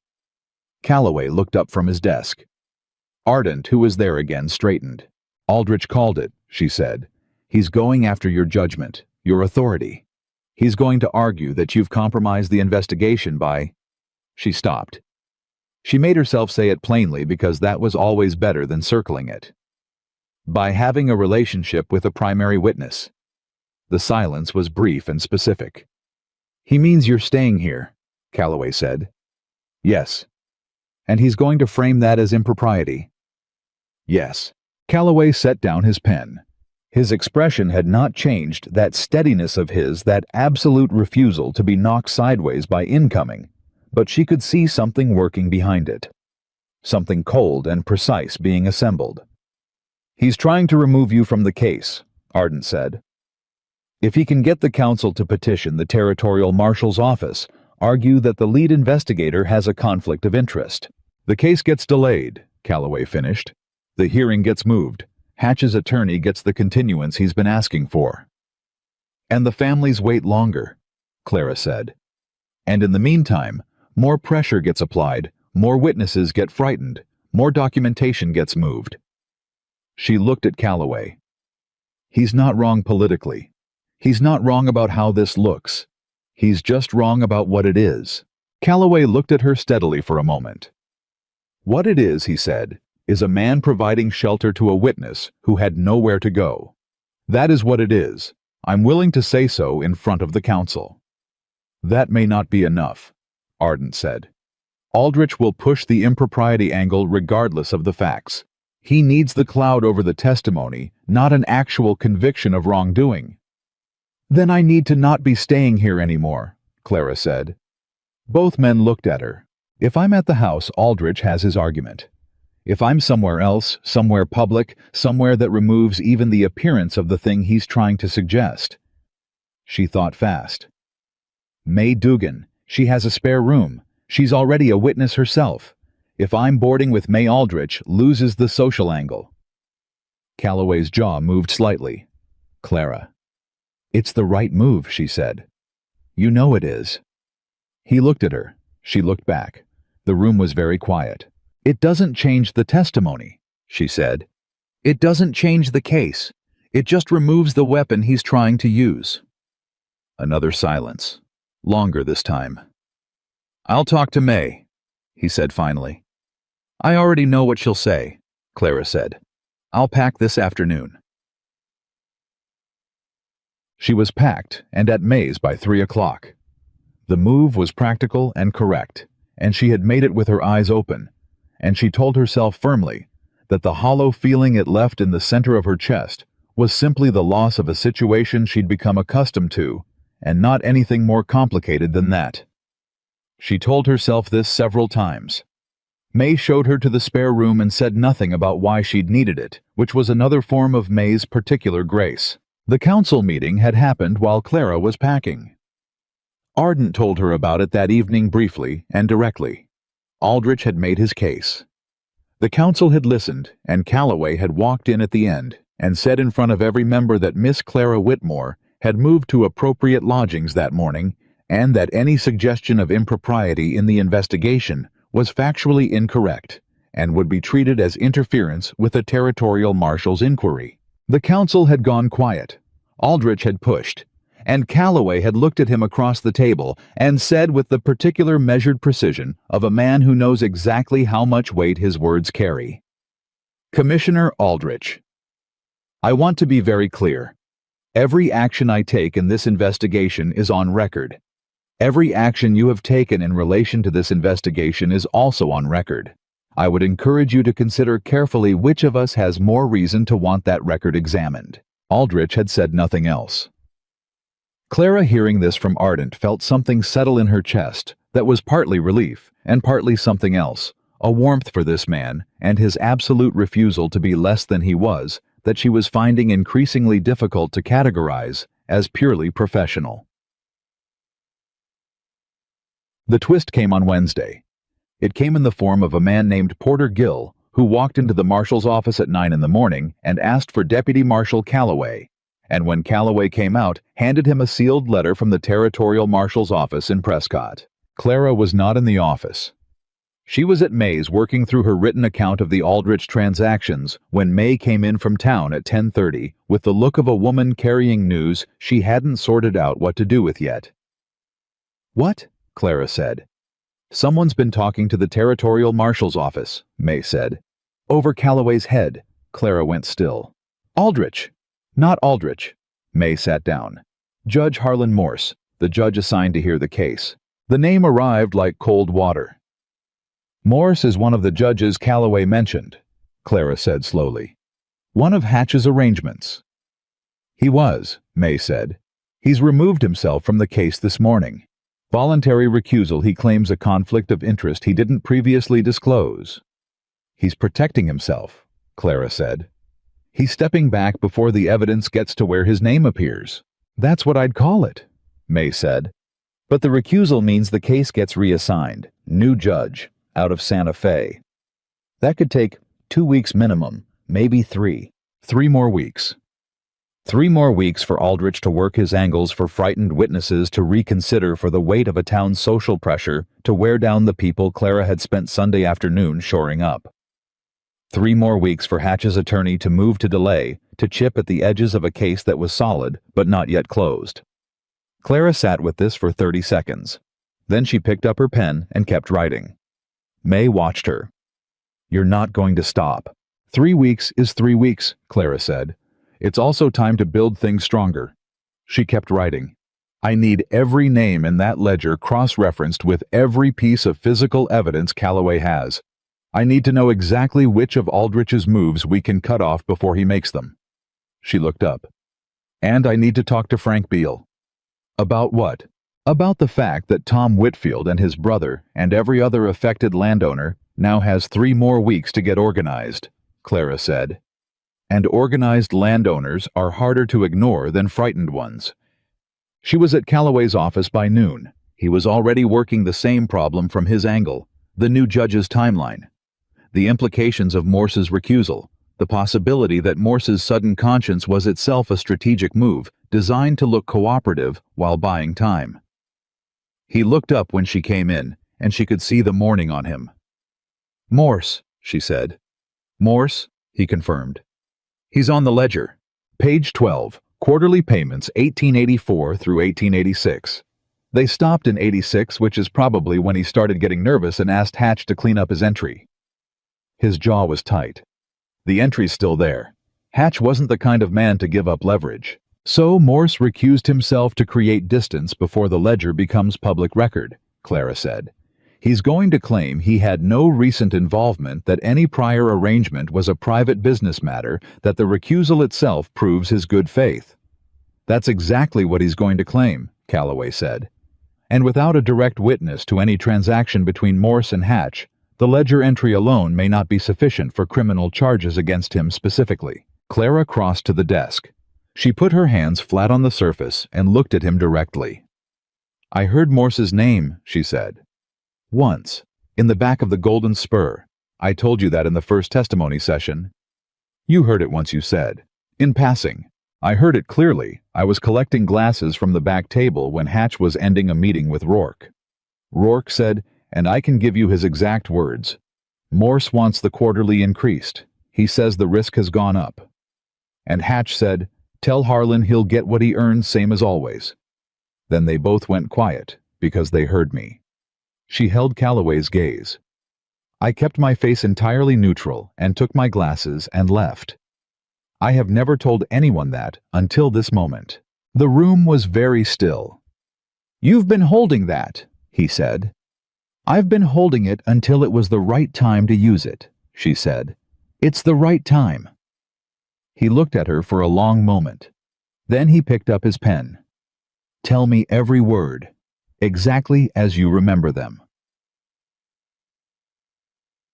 The week that followed moved at two speeds simultaneously: the grinding slow of official delay and the rapid pressurized speed of people working hard beneath it. Clara wrote and revised her formal testimony with Ardent every morning.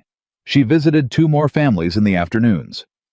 May talked to Tom Whitfield, who talked to his brother, who talked to Frank Beale, who had apparently been as good as his word about the county line by Thursday. Calloway had received informal word that 14 additional landowners were prepared to appear at the hearing, and that Frank Beale had organized them with an efficiency that Ardent described as almost military. "Farmer logic," Clara told Ardent.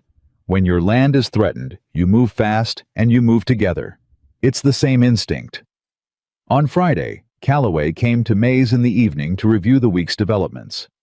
May put out food and then found reasons to be elsewhere with the tact of a woman who understood the architecture of other people's situations.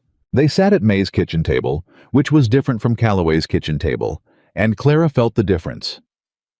Felt the way the move had created a gap she'd told herself was practical and correct, and felt sitting across from him in someone else's kitchen more like loss than logic. He felt it too. She could tell. Not from anything he said. From the way he sat slightly more formally than he sat at his own table, the way you hold yourself in someone else's space. 11 witnesses, he said, including the 4 families you visited. The Beale contingent, May, and Rourke, who has agreed to full cooperation in exchange for reduced charges. "Rourke will be the most powerful witness," Clara said. "A man who participated in the scheme testifying against it is harder for Aldrich to dismiss than I am." "You are not easy to dismiss," Calloway said. "Aldrich is trying. Aldrich is going to fail." He said it without heat, which made it more convincing than if he'd said it with anger. He said it the way you state a calculation you've already completed. She looked at him across May's table. "Calloway," she said. He looked at her. "When this is over," she said carefully. "When the hearing is done, and the case is closed, and you move to the next one, the 13th. She paused. "Where will that be?" He held her gaze. "I don't know yet," he said, "but somewhere. That's been the pattern." She nodded. She looked at the table.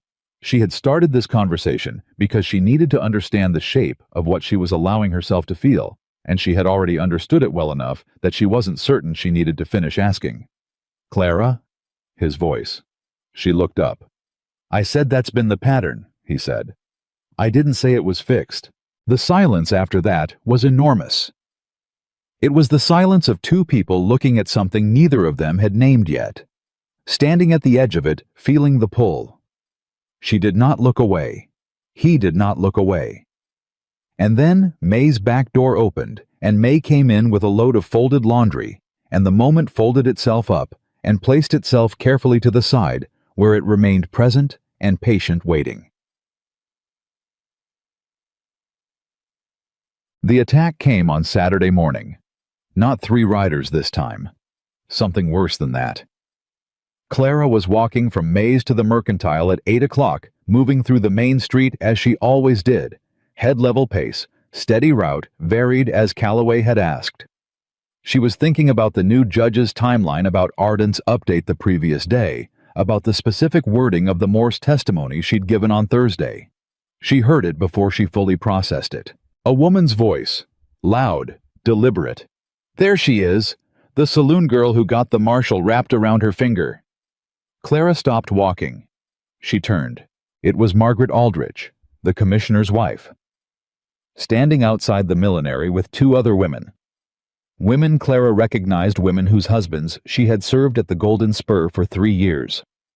She was 45 years old and had the kind of face that had once been handsome and was now set in the particular hardness of a woman whose power was entirely borrowed from her husband's position, and who was therefore very careful about protecting it.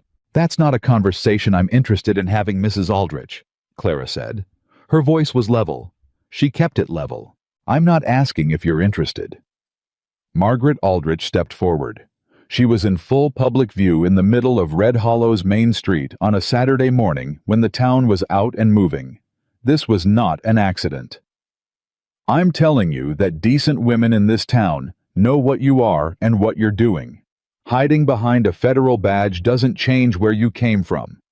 "Where I came from," Clara said, "is not your business. You made it everyone's business when you moved yourself into a lawman's house and decided your word was worth something."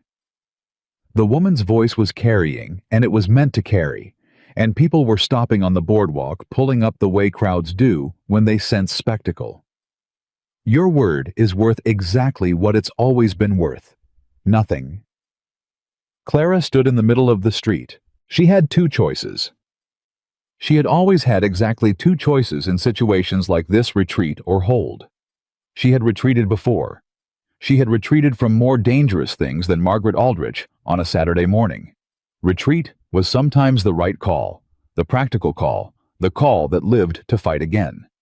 She thought about Ruth Harper's hand over hers at the kitchen table. She thought about Frank Beale saying she'd need them at the hearing, and he'd bring every man who'd listen to him between there and the county line. She thought about May Dugan handing her an apron at 6:25. She thought about Ethan Calloway saying, "I didn't say it was fixed." She did not retreat. "Mrs. Aldrich," she said clearly and steadily, in a voice that carried as well as the other woman's had, "your husband is afraid. He's afraid because he knows what the ledger says, because he knows what the witnesses will say, and because he knows that the only thing standing between him and the territorial court is the question of whether this town believes a woman who worked in a saloon." She paused. "He sent you here this morning, to this street in front of these people, to answer that question for them before they can answer it for themselves." Silence on the boardwalk. "I've watched that happen to people my whole life," Clara said. "The way people in power use the people who love them to carry their fear out in public so they don't have to carry it themselves." She looked at Margaret Aldrich steadily. "I'm not angry at you. I know why you're standing here. I know who sent you." Something moved in Margaret Aldrich's face. Something that wasn't anger. Something more fragile than anger. "My testimony is in Prescott," Clara said. "It is on record. It is corroborated by documents that existed before I ever opened my mouth. You can call me every name your husband gave you to use, and it won't change a single word of it." She held the woman's gaze for one more moment. Then she turned and kept walking to the mercantile. She heard nothing behind her, no continuation, no escalation. Just the sound of Red Hollow processing what it had just witnessed. She was halfway to the mercantile when she heard footsteps behind her, and she had one sharp second of pure physical alertness before she recognized the gate May Dugan moving fast for a woman of her years. May came up beside her and matched her pace and said nothing for half a block. "You didn't shake," May said finally. "I was shaking on the inside," Clara said. "Long as it stays on the inside," May said. They walked together to the mercantile. May bought flour she probably didn't need. Clara bought salt and didn't say much. When they came out, the boardwalk where Margaret Aldrich had been standing was empty. Calloway found out within the hour. In a town this size, everything found him within the hour. He came to May's in the afternoon, and he came in with that compressed energy again. But this time it was different. Not the urgency of a man working a case, but the urgency of a man who has heard something happen to a person he cares about, and has not yet confirmed that she is intact. He came through the door, and he looked at Clara, and she looked back at him, and everything in his face went slightly easier. "I heard," he said. "I know you did. Are you all right?" "I'm whole," she said. Which was different from fine, and he heard the difference. He stood in May's front room, and he looked at her with something that had moved considerably past professional over the course of 12 days and was now just itself. What it was. Unnamed, but present, and neither of them pretending otherwise. "She was trying to break you in public," he said. "I know." "And you held." "I held." He was quiet. Then he said in a voice that was very controlled and very deliberate, and therefore very clear, "I went to the council this afternoon, after I heard. I told them in front of every member, including Aldrich himself, that the witness tampering the riders the note this morning had been logged as formal interference with a federal investigation. I told them that Commissioner Aldrich's name appears multiple times in the evidence, and that any further action directed at any witness in this case would be treated as obstruction and prosecuted as such." Clara looked at him. "You said that in front of Aldrich?" "Directly to him, by name." "How did he respond?" Calloway's jaw shifted slightly. "He said he didn't know what I was talking about. I told him that was fine, and that I looked forward to discussing everything he didn't know about at the hearing." Something opened in Clara's chest, wide and warm and dangerous. "Calloway," she said. "Ethan," he said. She looked at him. "We've been in the same house," he said. "We've been through all of this. You can call me Ethan." She let the name sit in her mouth for a moment, the weight of it, the intimacy of something as simple as a first name. "Ethan," she said. He stood there with his hat in his hands and looked at her. Outside Red Hollow went on turning, and somewhere inside Aldrich's house, a frightened man was making new calculations. And in Prescott, a new judge was reviewing a case file that was growing stronger with every day. And 11 witnesses, now 12, now 15, now the Beale contingent, and the Harper family, and old Mr. Sorensen, who had saved 20 years for his land, were holding themselves in readiness. And inside May Dugan's front room, 2 people stood in the particular truth of what they had become to each other over 12 days in the Arizona summer, and neither of them looked away. 3 more days to the hearing, Clara said. 3 more days, he said. Then we'll see what Red Hollow is made of. We already know what Red Hollow is made of, he said. He held her gaze. We also know what you're made of. That's the part that matters. She didn't answer that. She didn't have to. The answer was in the room, in the air between them, in every steady moment since Tuesday when the carpetbag hit the dirt and a man rode in from the north and looked at her in a way that saw her. It was all in that room.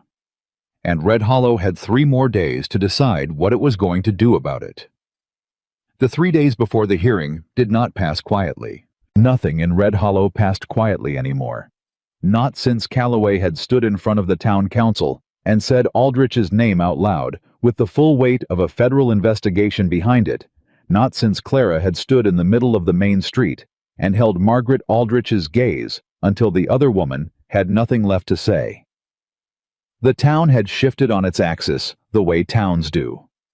When the thing everyone has been pretending isn't true gets said plainly in public.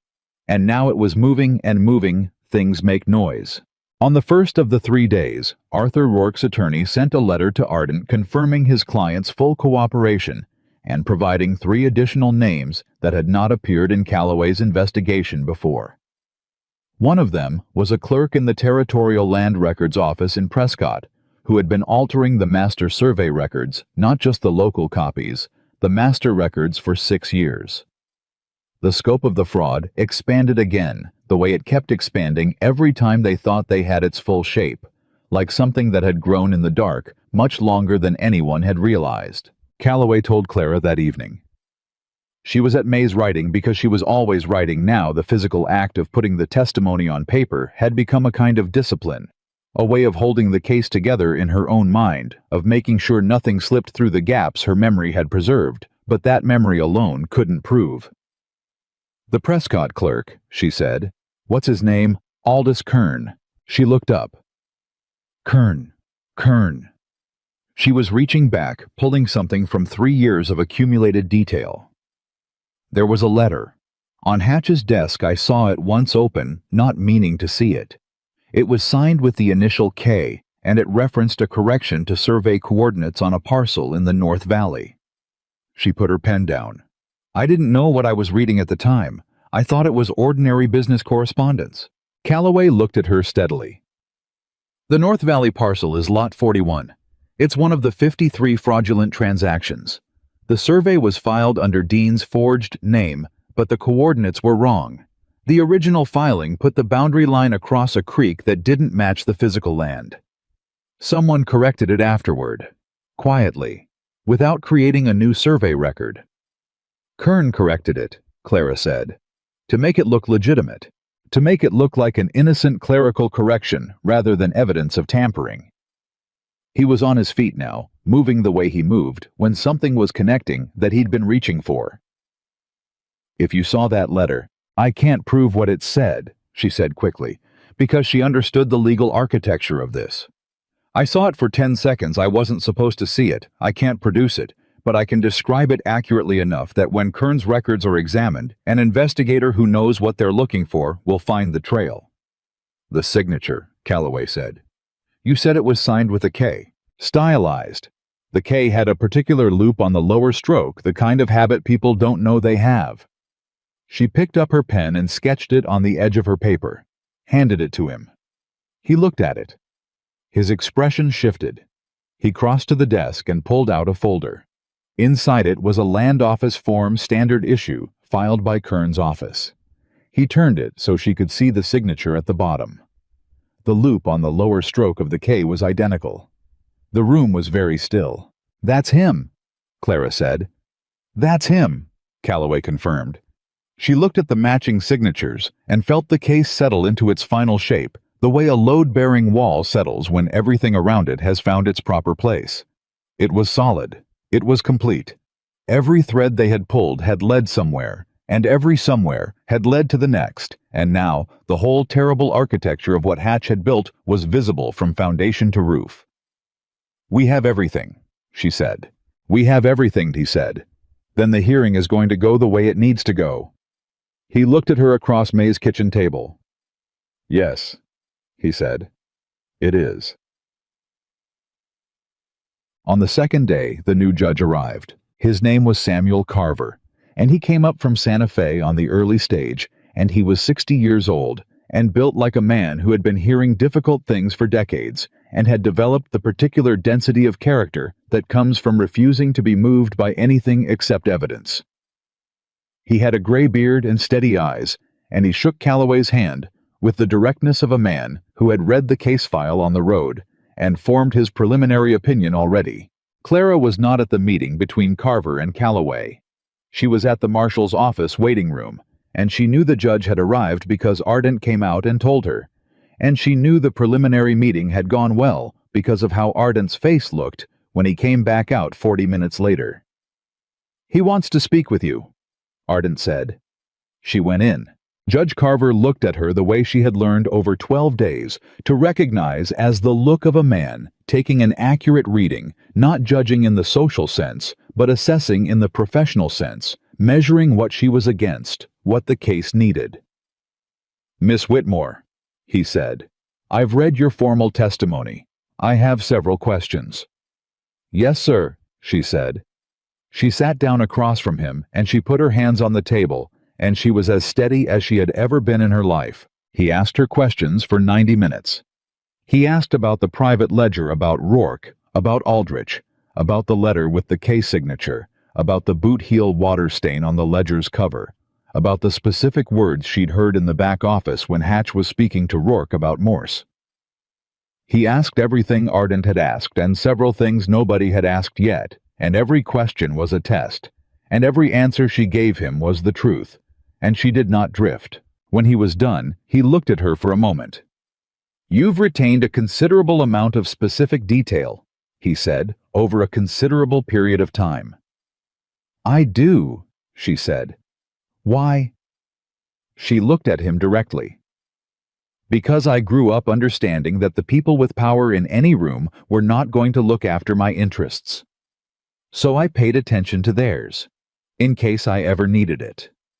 She paused. "I didn't know this was the need, but I kept the information anyway." Judge Carver studied her. "Miss Whitmore," he said, "in 30 years on the bench, I have heard testimony from generals and senators and men who would consider themselves your considerable superior in every social category." He let that sit for a moment. "Your testimony is among the most precise and coherent I have encountered. I want you to know that before tomorrow." Clara kept her face composed. She kept it composed with everything she had. "Thank you, Judge," she said. She walked out of the room and down the corridor and out the front door of the marshal's office, and she stood in the Arizona afternoon heat, and she breathed. She breathed for a long time. On the third day, the day before the hearing, Aldrich made his final move. It came through a lawyer. A man named Cresswell, who had ridden in from Tucson, clearly expensive. Clearly retained for this purpose, specifically, who filed a motion at 4 o'clock in the afternoon with Judge Carver requesting a continuance on grounds that key witnesses had been coached by the investigating marshal, that the testimony had been shaped by a relationship between the marshal and the primary witness, and that due process required additional time to examine those allegations. Clara heard about it at 5 o'clock from Ardent, who was furious in the controlled way of a professional man whose professionalism is being professionally undermined. She went to find Calloway. He was at the marshal's office, standing at the window, holding Cresswell's motion in one hand. He had the look of a man who had known this move was coming and had prepared for it, and was angry anyway, because knowing something doesn't mean the arrival of it doesn't cost you something. "He's filing it because he's out of options," Clara said. "I know that. And Carver won't grant it. I know that too." He turned from the window. "But the allegation goes on record. That's what Aldrich wants. He can't stop the hearing. He can't suppress the evidence. So he puts the allegation on record, and when Hatch is convicted, and he will be convicted, Aldrich uses that record to argue the conviction was tainted, that the appeal has grounds. How long does an appeal take? 2 years minimum. 3 if the attorney is skilled." His voice was flat.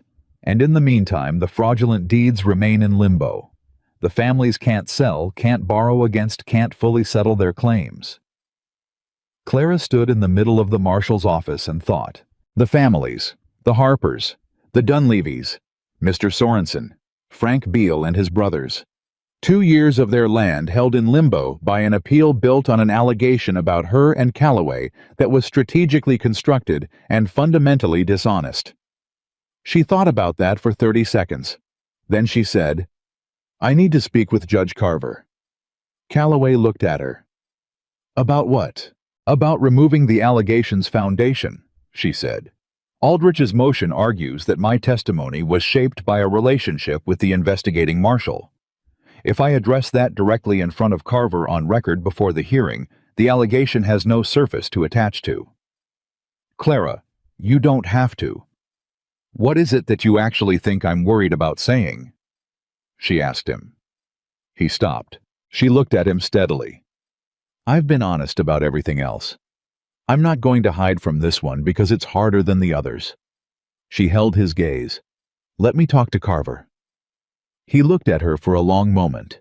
Something moved through his expression, something that was not about the case at all, that was past all of it, that was about the woman standing in front of him who had been honest about everything from the first hour and was still standing.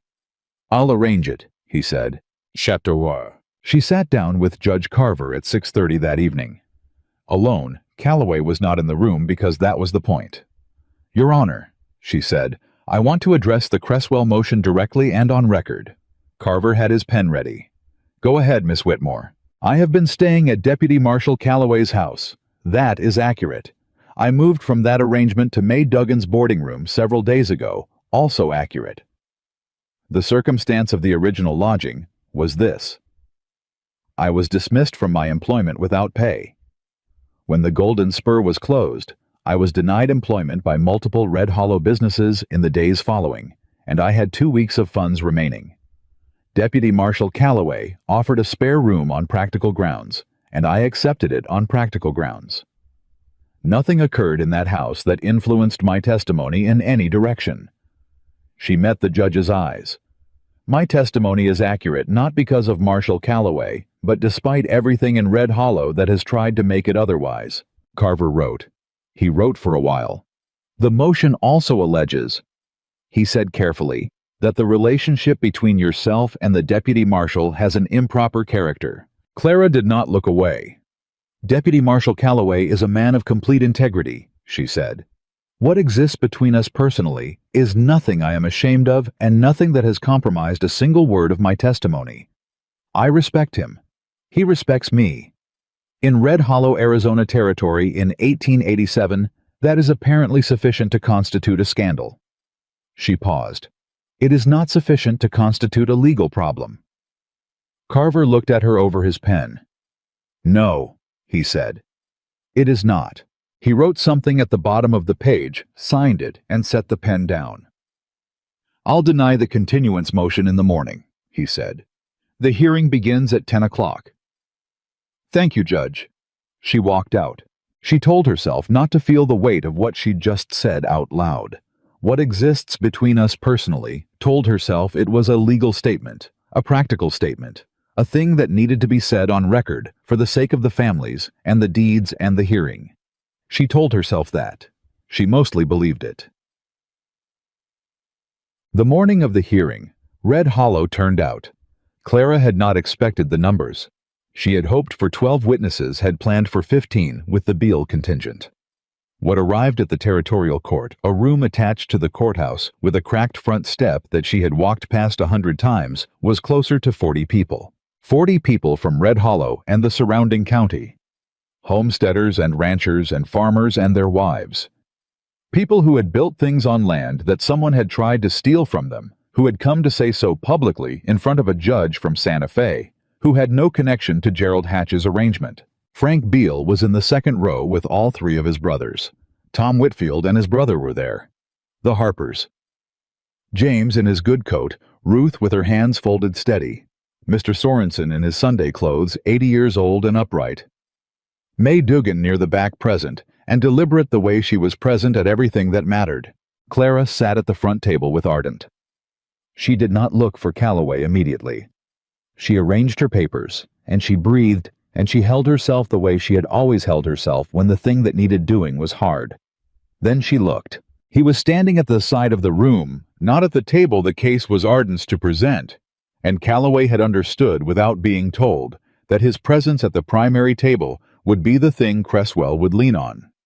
He stood at the side in his duster and his weathered hat, and he looked across the room at her. She held his gaze for exactly 3 seconds. Then she turned back to her papers. She was ready. The hearing lasted 4 hours. Ardent presented the evidence methodically and without theater. The 2 ledgers, the forged surveys under Dean's dead name, the documented payments, the land office records, the testimony of Rourke. Clara testified for 68 minutes. She did not drift. She did not qualify or second guess. She answered every question Arden asked, and every question Cresswell tried to use to pull her off her footing. And when Cresswell suggested delicately that her perspective might be shaped by personal interest, she looked at him calmly and said, "My testimony is corroborated by documents that existed before I ever spoke to anyone in this case. If you'd like to argue with the documents, they're on the table in front of you." The room did not laugh. But something moved through it, a collective recognition, a shift in weight. Cresswell moved on. The Whitfield brothers testified about their deed and the date they'd bought their land. Frank Beale testified about his and then spoke on behalf of 7 families who had given him their statements in writing when they couldn't make the journey. James Harper testified, and his voice cracked once, just once, when he described what the land meant to him and what it would mean to lose it.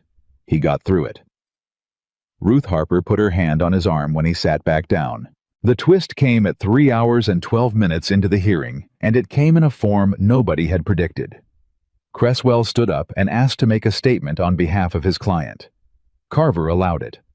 And Cresswell said in a voice that had lost most of its earlier confidence, his client wished to enter a modified plea. The room went completely silent.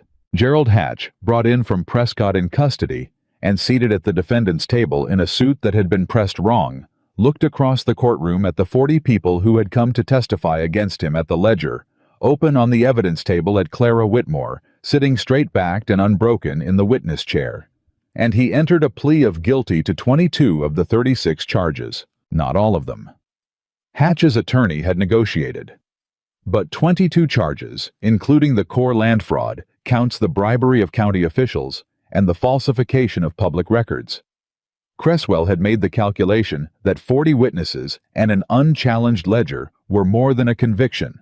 They were a certain and comprehensive destruction, and a negotiated plea was the only way to preserve any part of his client's situation. Hatch looked at Clara once across the courtroom.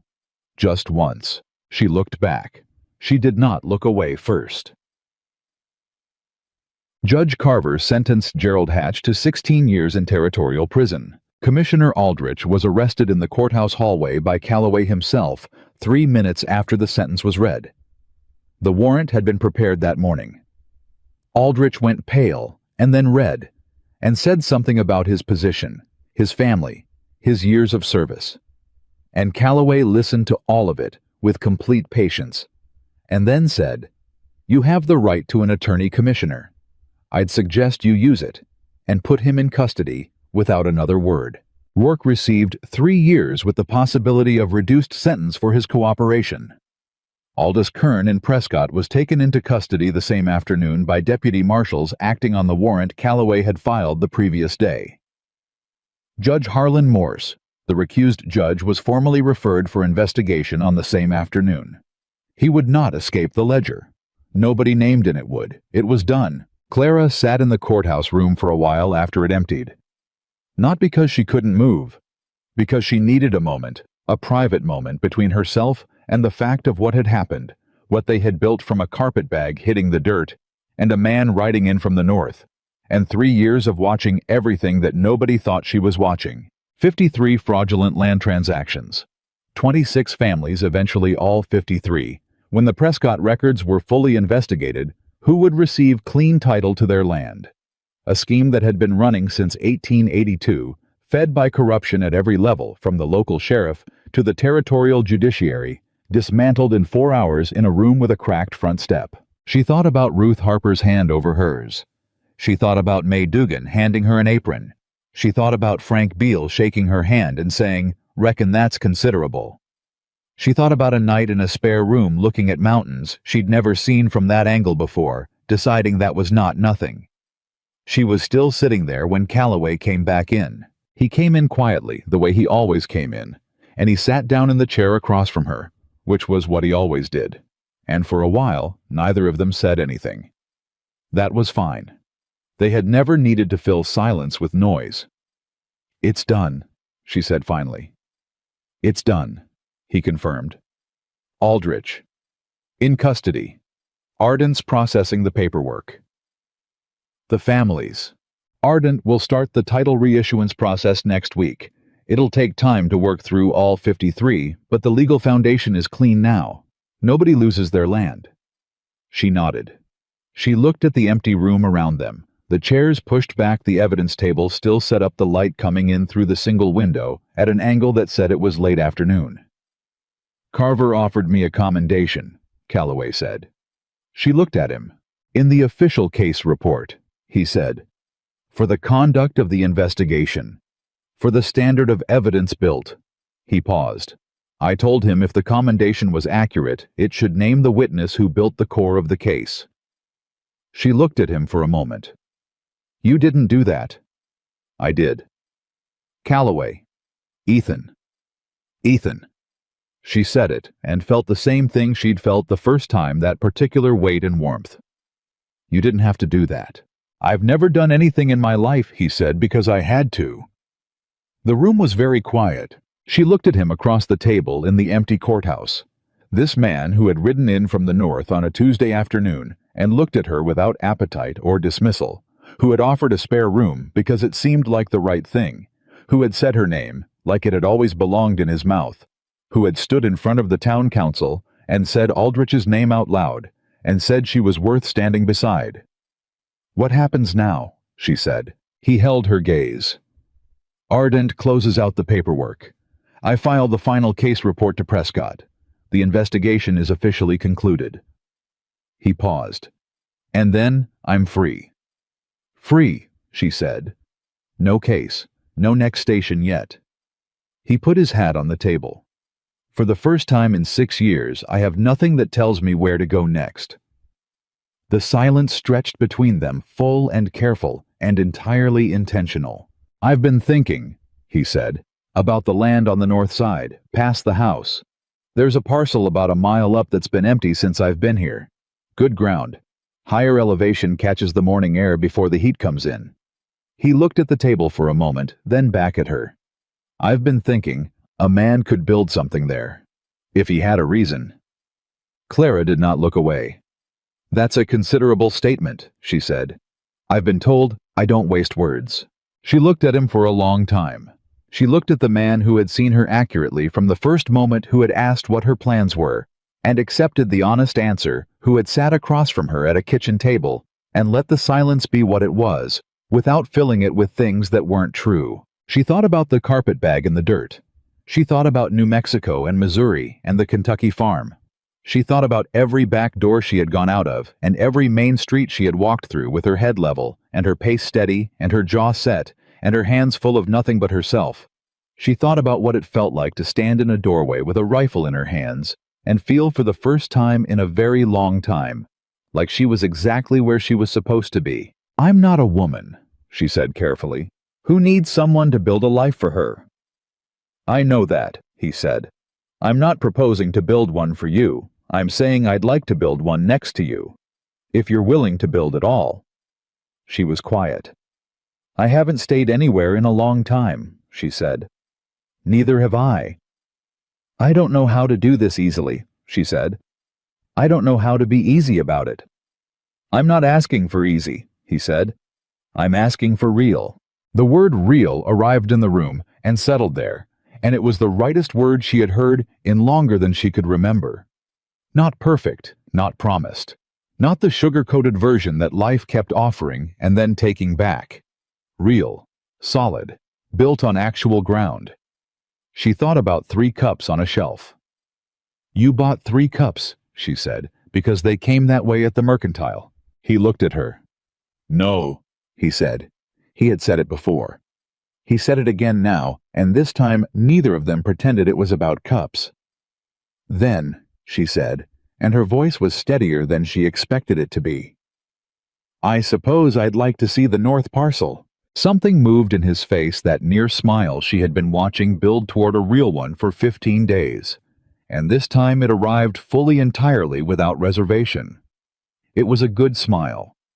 It was the kind of smile a person put away carefully over years of hard work and got out only when the situation had genuinely earned it.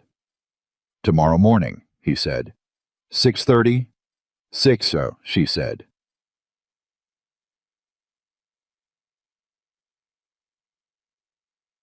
May Dugan was on her front step when Clara walked back through Red Hollow that evening. May looked at her and read her face the way May read everything accurately, efficiently, without comment.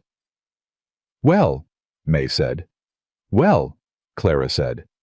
"Hatch is in custody. 16 years. Aldrich." "Taken in the hallway." May nodded. She was quiet for a moment. "And Calloway?" Clara looked at her. May looked back. "He wants to show me a parcel on the north side," Clara said. May's expression did not change, but something in her eyes did something warm and dry and entirely May. "Good ground up there," May said. "Morning air comes in clean before the heat." Clara looked at her. "You know that land." "I know all the land around here," May said. "I've been here 22 years. She stood up from the step. "Come inside. I've got supper on." Clara followed her in, and May fed her, and they sat together at the kitchen table and talked about practical things. The title reissuance process. The Whitfield brothers. What Frank Beale had said on his way out of the courthouse, which was apparently unprintable, but enthusiastic. They talked about what it meant for the town, which accusations had already quietly collapsed, now that Aldrich was in custody, which people had been on the wrong side, and knew it, and were adjusting their positioning accordingly. With the universal human speed of people realigning after an outcome. They did not talk about the North Parcel, or about 6:30, or about 3 cups. But May, when Clara stood to clear the plates, put her hand briefly on Clara's arm. Just briefly. Just that. Clara stood still for a moment under the weight of it. "You did a good thing," May said. "Not just the testimony. All of it. The way you did it." Clara looked at her. "You did a good thing too," she said. "The bill of transaction. Keeping it." "I keep things," May said. "It's a habit." "It's a good habit," Clara said. May took the plates. "Go to bed," she said.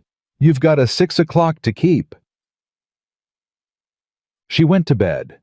She lay in the spare room at May's, and she looked at the ceiling, and she let the day be real. Hatch's guilty plea, the room full of 40 people, Carver's sentence. Calloway's face when she'd looked at him for 3 seconds across the courtroom and found him steady and present and entirely himself. The conversation in the empty courthouse, the smile she had waited 15 days to see complete. She let it all be real without diminishing it into practicality or inflating it into something it wasn't yet. It was what it was. A man and a woman who had built something real in 15 days in the Arizona summer, in the middle of a case that had no business producing anything except justice, and had produced that too. Real, solid, built on actual ground. She thought about the North Parcel, higher elevation, morning air coming in clean before the heat. She thought about staying somewhere for the first time, not because she had no choice, but because she had chosen. She thought about how different that felt, how it sat in the chest differently, that kind of staying.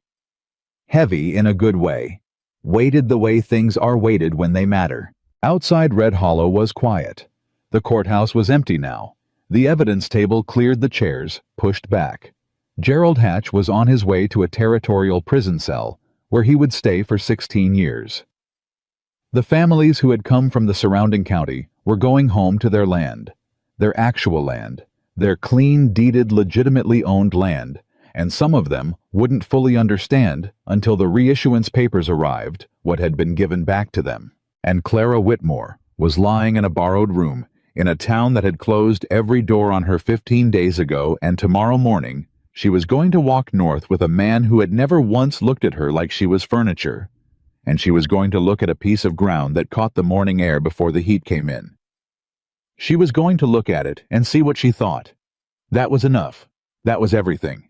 In Red Hollow, in the summer of 1887, a woman who had come from nothing and survived everything and kept 3 years of truth in the most reliable archive available herself, had walked through every door this town tried to close and built a case and stood in the open and chosen to stay.